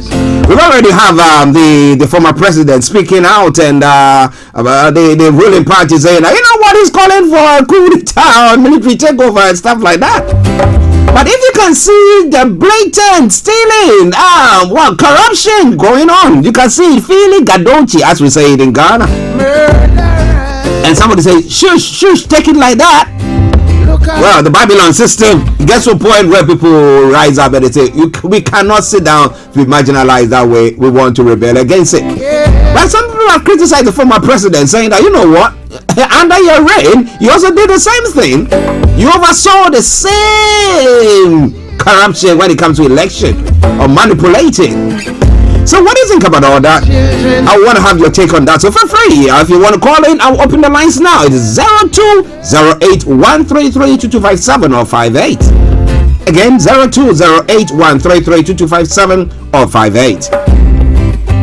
Now, if you happen to be in the US, Canada, or the Caribbean area, it is 001-718-303-2737. 001-718-303-2737. You can also text or WhatsApp at 0753-966-1744, 0753-966-1744. Our Twitter handle is Starr Radio UK and email address is info@starradiouk.com. We've been taken for granted much too long. Rebel. Oh no, chatting on the wine press. We've got to rebel, y'all. Got to rebel. Taken for granted much too long.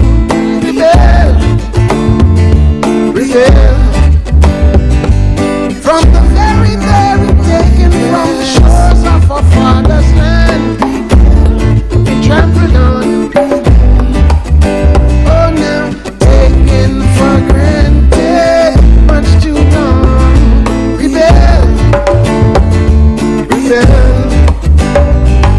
From the very taken from the shores of our father's land, we trampled on. Hi everyone, it's your girl BB Clement, the author of How to Go From Employee to Entrepreneur and the host of your weekly business show, BB Means Business, the show where we discuss everything you ever wanted to know about business but you were afraid to ask. How do I start my business? How do I raise the finance? How do I grow my business?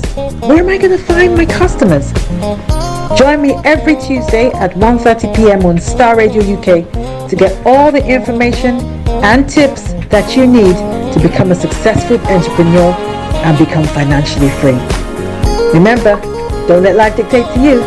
Rather, put your signature on life. Hi guys, this is your friend Uruj from SendWave. SendWave is a money transfer app that is used by people all over the world to send money to their loved ones in Africa. With SendWave, you can send money to Ghana, Nigeria, Kenya, Uganda, and Tanzania. And the best part is, SendWave is absolutely commission-free. Our exchange rates are excellent. You can see for yourself by checking them out on our website. So how do you use SendWave? SendWave is an app that you can download onto your phone from the App Store or Google Play Store. The app is free to download. After downloading it, just open the app and enter your name, email, and phone number. That's it. You're good to go. Make sure you use the promo code SR, S for Star, R for Radio. This promo code will give you £5 free credit to send to Africa on your first transaction. Your money will be delivered to your recipient within seconds. Feel free to call me on 0749 7377 647 at any time. I'll be happy to tell you all about SendWave and help you in any way I can. Remember to use the promo code SR for £5 free credit. Welcome back to the program. It is Starr Radio UK, your favorite African and Caribbean radio station in London. As I did announce, the lines are all open, so feel free, share your take or call in, and then I will pick it up. Now, or you can put your comments. Maybe you are at a place where you cannot talk, but you are listening in, enjoying the program. Why don't you post your comments on our Facebook page or our Twitter or our YouTube? And I promise you one thing for sure, I'm gonna read that. Okay. So, on BB Means Business this afternoon, exactly 1:30, we'll be having BB Clement, and she'll be looking at business ethics, the do's and the don'ts. Can you just do something like that? No, that's one of those things. Being rude to your customers or, yes, your clientele, you think that it's okay, you know? Well, business ethics, you want to know more about that? Make sure that's also logged on Star Radio UK this afternoon when she comes your way with the BB Means Business show. Okay, so let's move on. Yes, Presidency Tinubu, 2023 Presidency Tinubu gives Peter Obi Atiku a run for their money, emerges victorious in top northern states. Well, but Tinubu, my apologies, Peter Obi has won the federal capital. And how is that panning out? And looking at the percentages now, who is winning or who's won 25% of the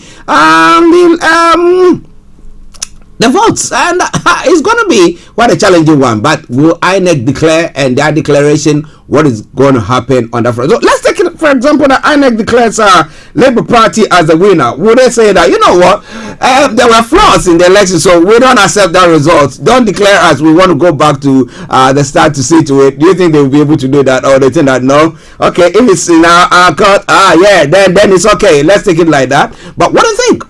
Yesterday I was monitoring some platforms, and then when the Labour Party won Lagos State, and then some of the comments that were coming from some other group of people talking about the fact that, oh, that's how the Igbos are, blah blah blah, and I was like, Labour Party is not an Igbo party, it's a party for the whole of Nigeria. It's only that the presidential candidate or the leader, it's an Igbo man. Okay, so you know, our differences, how we patch up our differences and try to fight a single cause, is quite a difficult thing for me at times to comprehend. But I hope that you guys know what is happening there, and I wanted to share that with us. But we're saying, don't you touch the dial at all, because as and when there are any changes, we promise you one thing for sure: we're going to bring it to the fore. All right, now, so let's move on to some stories making the round this morning. Now, in Mali, the transition president has received final draft of the constitution, and it says that the head of the Mali's ruling junta, Colonel Assimi Goita, has received a draft of a new constitution on Monday, amending a draft that was contested last fall. His office said, without saying when it will be put to a referendum. The constitution is a key element of the vast reform project invoked by the military to justify its continued rule. Its adoption will be an important step in the timetable leading to electoral elections in February 2024 and a return to civilian rule. The context of this new draft, presented as final by the Malian presidency, had not been public early Monday evening. In the timetable drawn up by the junta, the constitution was supposed to be submitted to a referendum on March 19, but with less than 3 weeks to go, there is growing doubt that this deadline will be met, and the Malian presidency statement is silent on the subject. So that means that they're going to be pushing the February 2024 election a bit forward, or are they still going to be sticking to the timetable? Though we know that the March 19th one, the referendum to approve or disapprove the constitution, might not be able to take place on that particular date that was scheduled for. But what do you think? Okay. It is Starr Radio UK. It is your favorite African and Caribbean radio station in London. Now, DRC, 66 inmates dead in 2 months in Makala prison in Kinshasa. That's what the story is saying there. A new report from the United Nations Office on Drugs and Crime says the government has failed to address the problem of drug trafficking in the Democratic Republic of Congo. The report is based on the findings of a study conducted by the UNODC Human Rights Department and the World Bank. They died of malnutrition, suffocation, or lack of care, said AFP activist Emmanuel Colley, a prisoner rights activist who regularly visits detention centers. On Sunday, 2 more prisoners died in Makala's prison. I myself saw their bodies. He added, these 2 new deaths in prison bring the death toll for February alone to 35. according to Cole. The question is, who will be held culpable? Nobody, and therefore they get on and get away with it. But, well,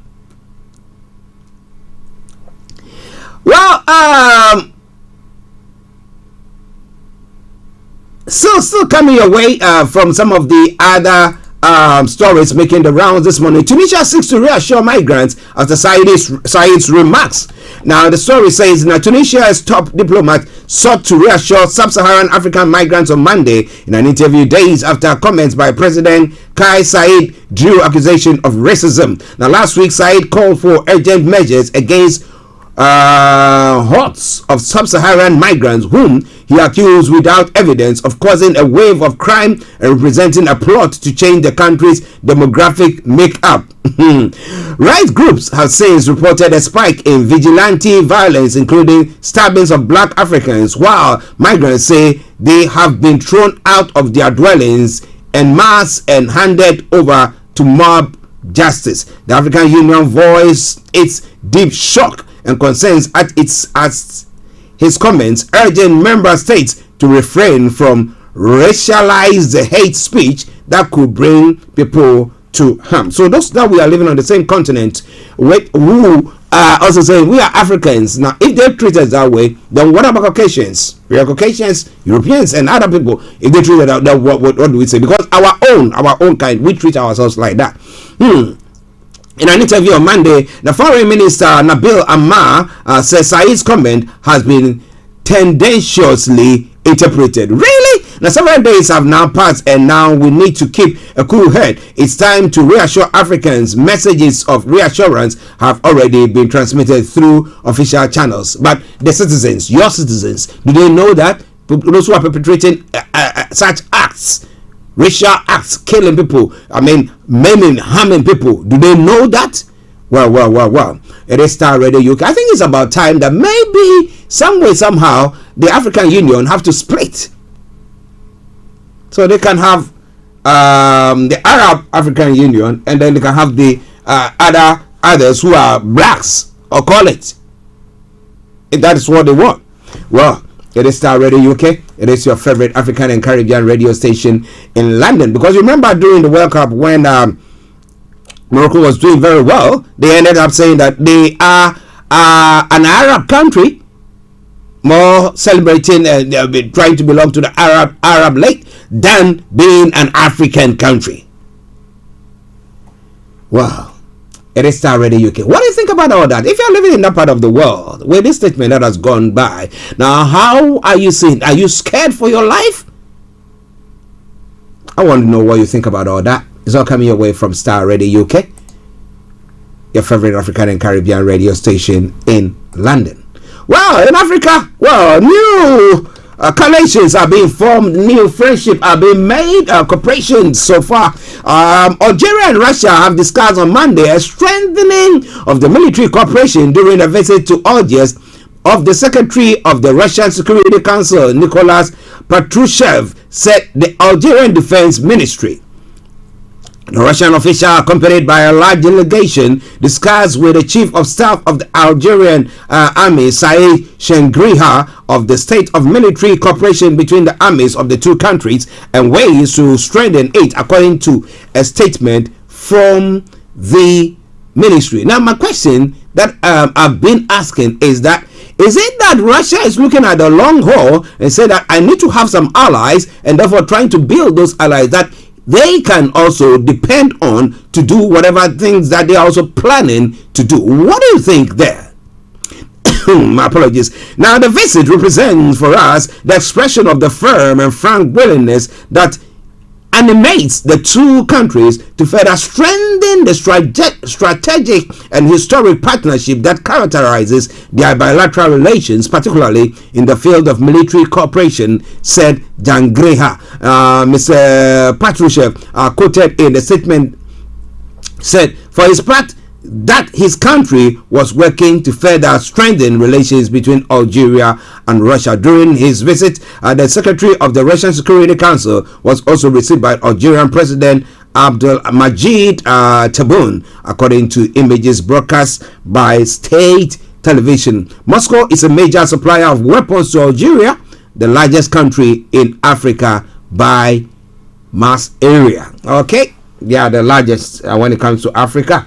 Well, so maybe if Russia, they can make some monies there, right? Okay, so more coming your way. Don't you go away at all. 7 minutes past the top of the hour. The time. Starr Radio UK, the station, your favorite African and Caribbean radio station in London. Now we all been critiquing and looking at the Nigerian election and the results, how everything has been conducted, and the former president of Ghana has also come out to also, assess what has gone on, and he reckons that Nigeria's electoral system, or the Nigeria's Independent National Electoral Commission, that's the INEC, has performed above what Ghana EC has. That's the Electoral Commission in Ghana has. Now, according to some members of the ruling government, a former Deputy General Secretary of the New Patriotic Party, Nana Obri-Boahim, my apologies, he has berated the former president for rating Nigeria's Independent National Electoral Commission above Ghana's Electoral Commission. According to Nana Obri-Boahim, time has proven the former president wrong in his assertion, and thus he described Mr. Mohammed's claim as ridiculous and so childish. He noted that Mr. Mohammed's problem with the EC has to do with the sacking of the former chairperson, Madame Charlotte Osei. On the very day Charlotte Osei was sacked as EC boss, he refused to have faith in the commission.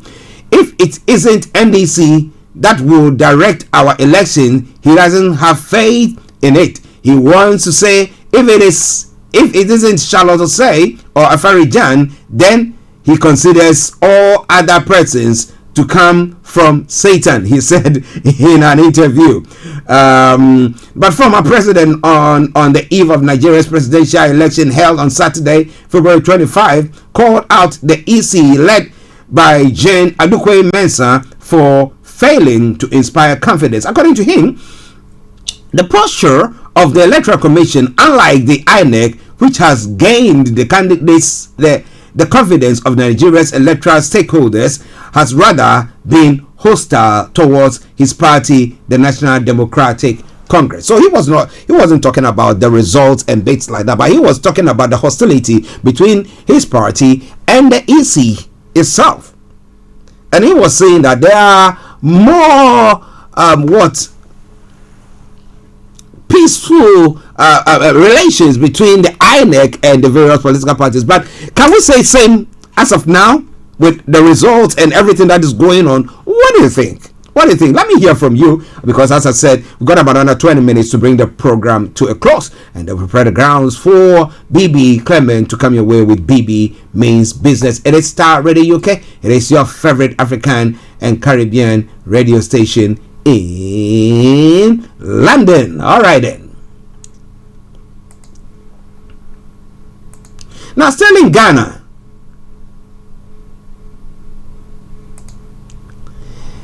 at times I do ask myself the question: our political leaders, where do they live? On which planet do they live? They feel they somehow seem detached from reality.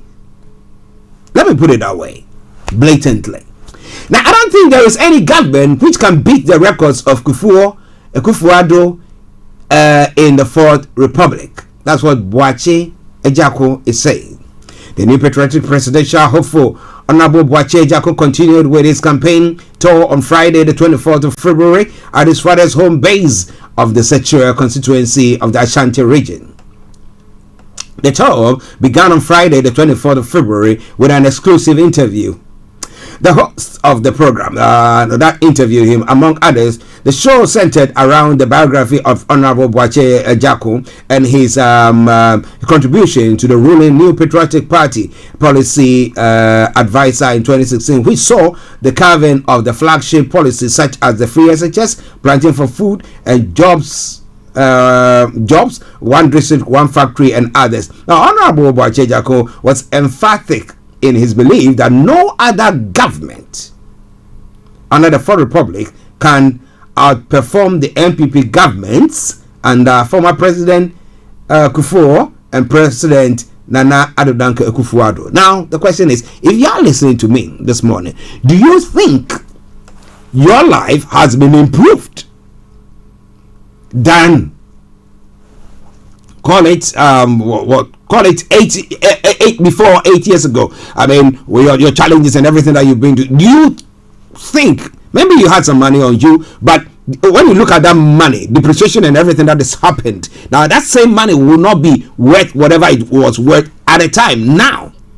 So do you see your life improved, or you think that these people, whatever they are saying is true? Especially looking at the corruption that goes on, and they'll tell you that, you know what, you are accusing somebody of corruption, bring the evidence, let the evidence speak for itself, because when it comes to the rule of law, evidence is the game. Really? Well, let me say good morning. Now, good afternoon to Razak Kende. Well done, Mr. Koiki and Mr. Archie. Well done to you, Razak. I hope you are doing very, very well. But it's all coming your way from Starr Radio UK. It is your favorite African and Caribbean radio station in London. Now, the bond market activity has rebound. Turnover increases by 453%. How has that come about? I will be telling you more about that. And there is a payment of principal coupons on old bonds to resume on March the 13th. That is the story making the rounds there on Ghana as well. And Obi Amwa was untruthful. Don't approve his appointment from Petitions Appointments Committee. And let me bring you that story, and then we can leave Ghana for some of the other countries that is making the other nations making the rounds as well. Now, a sanitation management company, Ghana First Company Limited, has asked the appointments committee not to approve the appointment of minister designate for local government and rural development. In a statement, the company accused Obi Amwa of hiding the truth in relation to his responses to questions asked by Alhassan Soyibu Suhini, MP for Tamale North, over the Ghana First Company Limited projects. According to the company, Mr. Amwa intentionally concealed the actual truth about the entire project and the agreement covering them. It is in this note that we hereby express our disappointment and dissatisfaction about the responses which Honorable Obi Amwa gave on the Ghana's First Company Limited and the Clean Ghana project, both in his two versions, which are factually incorrect and inaccurate. In a quote, they continue to say, "We strongly believe the minister designate was trying to hide the truth from the good people of Ghana as well as Parliament, having regards to the fact that he has all the facts of these projects but twisted the facts to suit his parochial interest for Parliament to approve his nomination." Part of the statement read. So, do you think if we see this minister designate now appointed as a substantive minister, do we hail him? Or we will say that some sort of corruption has taken place there? What do you think? It's all coming your way from Starr Radio UK, your favorite African and Caribbean radio station in London. Well, my producer has alerted me to one other story that I need to put across, and then we'll move on from there. The Electoral Commission boss Jane Mensah and the Executive Secretary of the National Identification Authority, Kenneth Atefua, are billed to appear in Parliament today, the 28th of February, to brief the leadership of the House on the draft CI on the registration of voters. The EC constitutional instrument seeks to make the Ghana card the sole registration document for election. Now, interestingly, some information coming through shows that about 3 million cards, 3 million or 300,000, I think about 3 million cards have been printed. However, because the National Identification Authority has not got the means to go pay the printers to take those cards out. So if you are saying that, I mean, people will have to wait to get those cards before they can go register, then what are you trying to do? when people travel, what are the authentic identification document that they have to use? It's their passports. Is the system so broke in that country that nothing holds? So national identification card and what? Are they just trying to actually disenfranchise some people as well? Or that actually give credence to when we say that this is authentic, really authentic? Is that what is happening there? Well. This will come your way from Starr Radio UK. 80 minutes past the top of the hour. Got on about another 12 minutes to go. But if you feel free, if you call in, I will allow you to speak before we continue the program. But let's take a quick break and let me come back to you. Stay tuned. Don't touch the dial. Starr Radio UK. It is your favorite African and Caribbean radio station in London. Hi everyone, it's your girl BB Clement, the author of How to Go From Employee to Entrepreneur and the host of your weekly business show, BB Means Business, the show where we discuss everything you ever wanted to know about business but you were afraid to ask. How do I start my business? How do I raise the finance? How do I grow my business? Where am I going to find my customers? Join me every Tuesday at 1:30 p.m. on Starr Radio UK to get all the information and tips that you need to become a successful entrepreneur and become financially free. Remember, don't let life dictate to you. Rather, put your signature on life.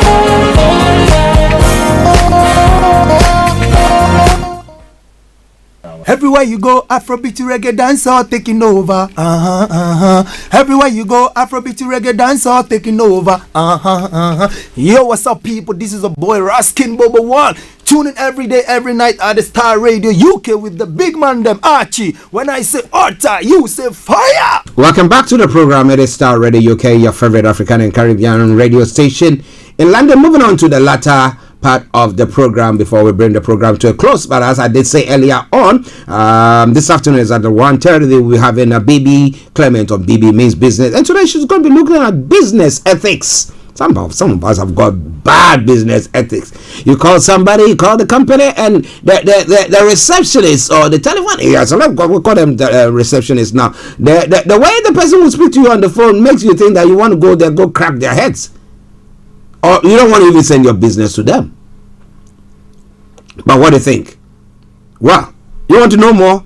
Make your dials still logged on. Keep your dials still logged on Starr Radio UK. And when BB Clement comes your way, she'll be telling you more of that. Now, in other stories making the rounds, Zelensky says situation in Bakhmut is worsening. You look at some pictures that I have at the moment, and it's quite worrying. The situation in the city of Bakhmut on the eastern front line is becoming more and more difficult. Ukraine President Volodymyr Zelensky has said Russian forces have been trying to take the city for over 6 months. The enemy is constantly destroying everything that can be used to protect our position, Mrs. Zelensky stated. The Ukrainian leaders' remark came as U.S. Treasury Secretary Janet Yellen warned China against arming Russia during a visit to Kyiv on Monday. Now, some of the fiercest fighting to take place since Russia invaded Ukraine just over a year ago has taken place in Bakhmut in Ukraine Donetsk region,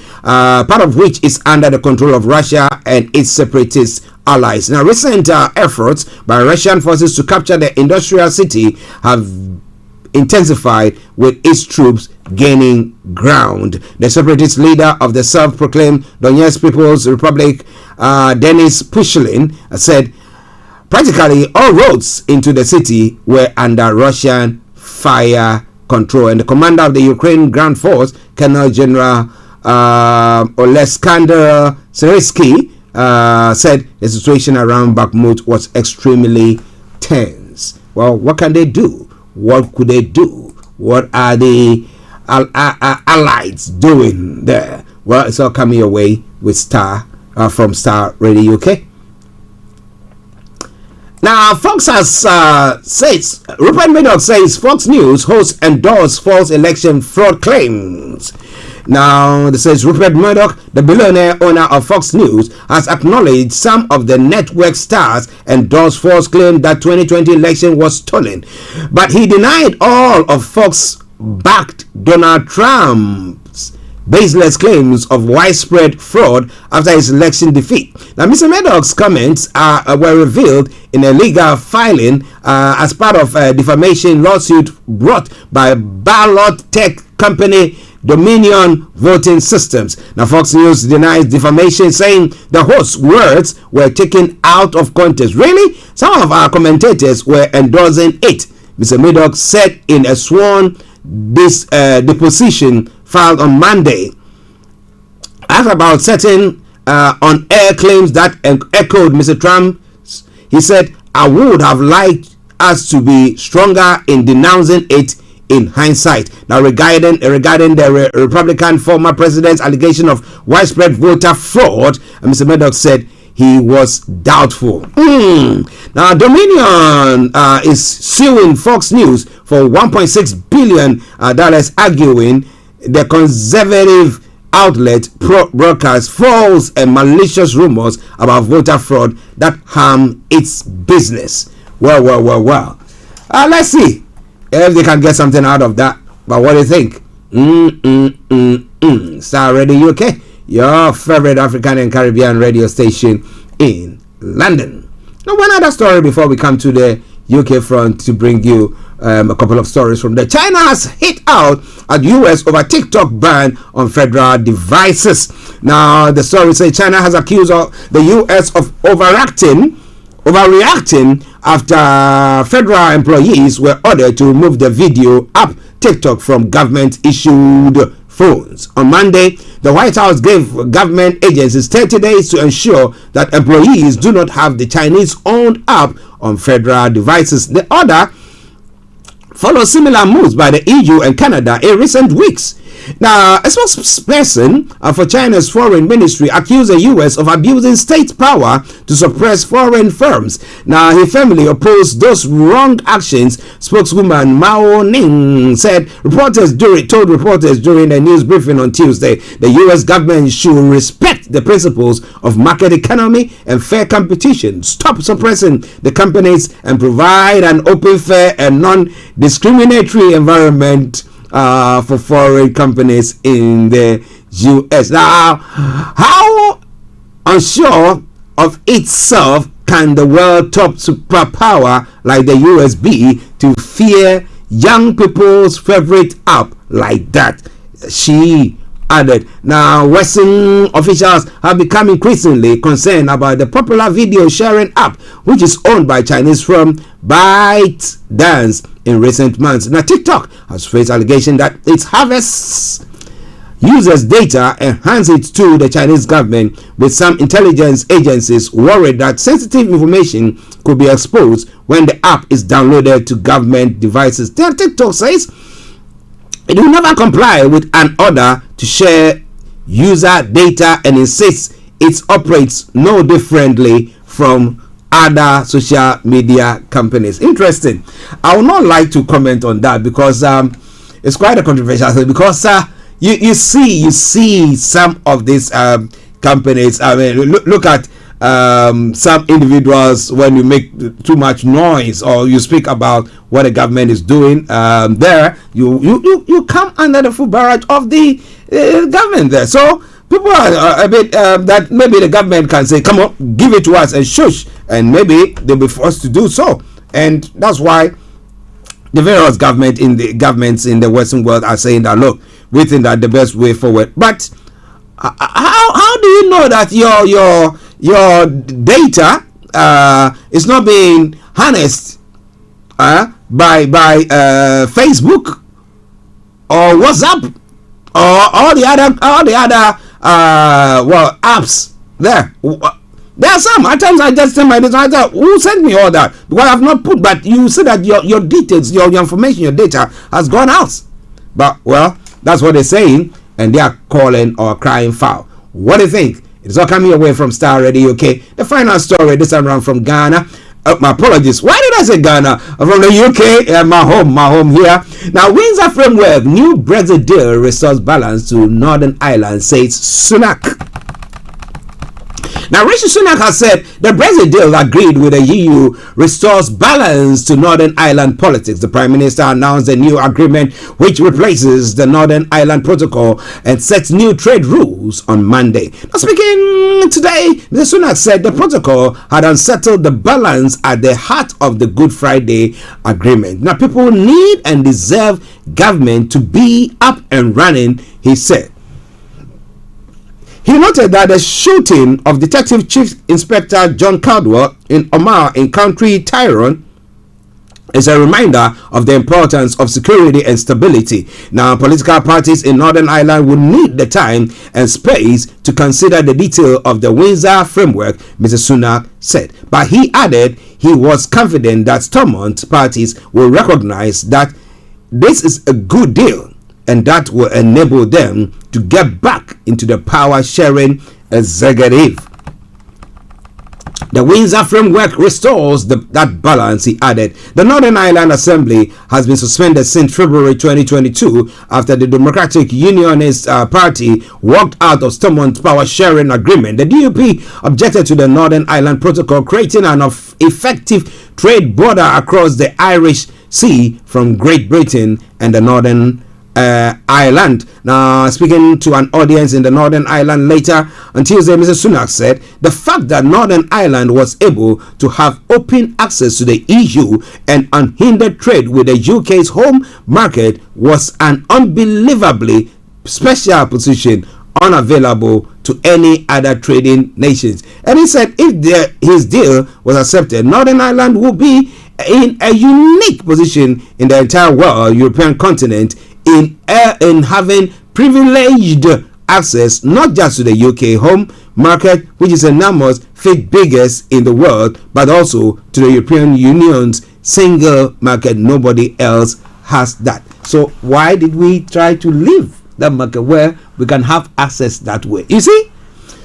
So how many years on do you think the Brexit has actually worked for us? Is it a done deal? Would the DUP accept it? Or will Sinn Féin say, because we know that is in line with Sinn Féin's beliefs or the Republicans' views. They might like things of the sort what brings them closer to their brethren, okay? Republic of Ireland. So what do you think? Well. This is why I'm bringing the program to a close for today, but tomorrow, God willing, will be coming your way with another edition of The Morning Show. But as I did say earlier on, this afternoon exactly at 1:30, BB Clement will be coming your way with BB Means Business. And I'd love you to be part of it because she's going to be having a look at business ethics. On that note, I say have a top of the day. Enjoy this song from Mika Paris, and she says, "The struggle." So the struggle continues. And when that song ends, you don't hear from me, it's me, Archie, saying have a top of the day and bye-bye for now.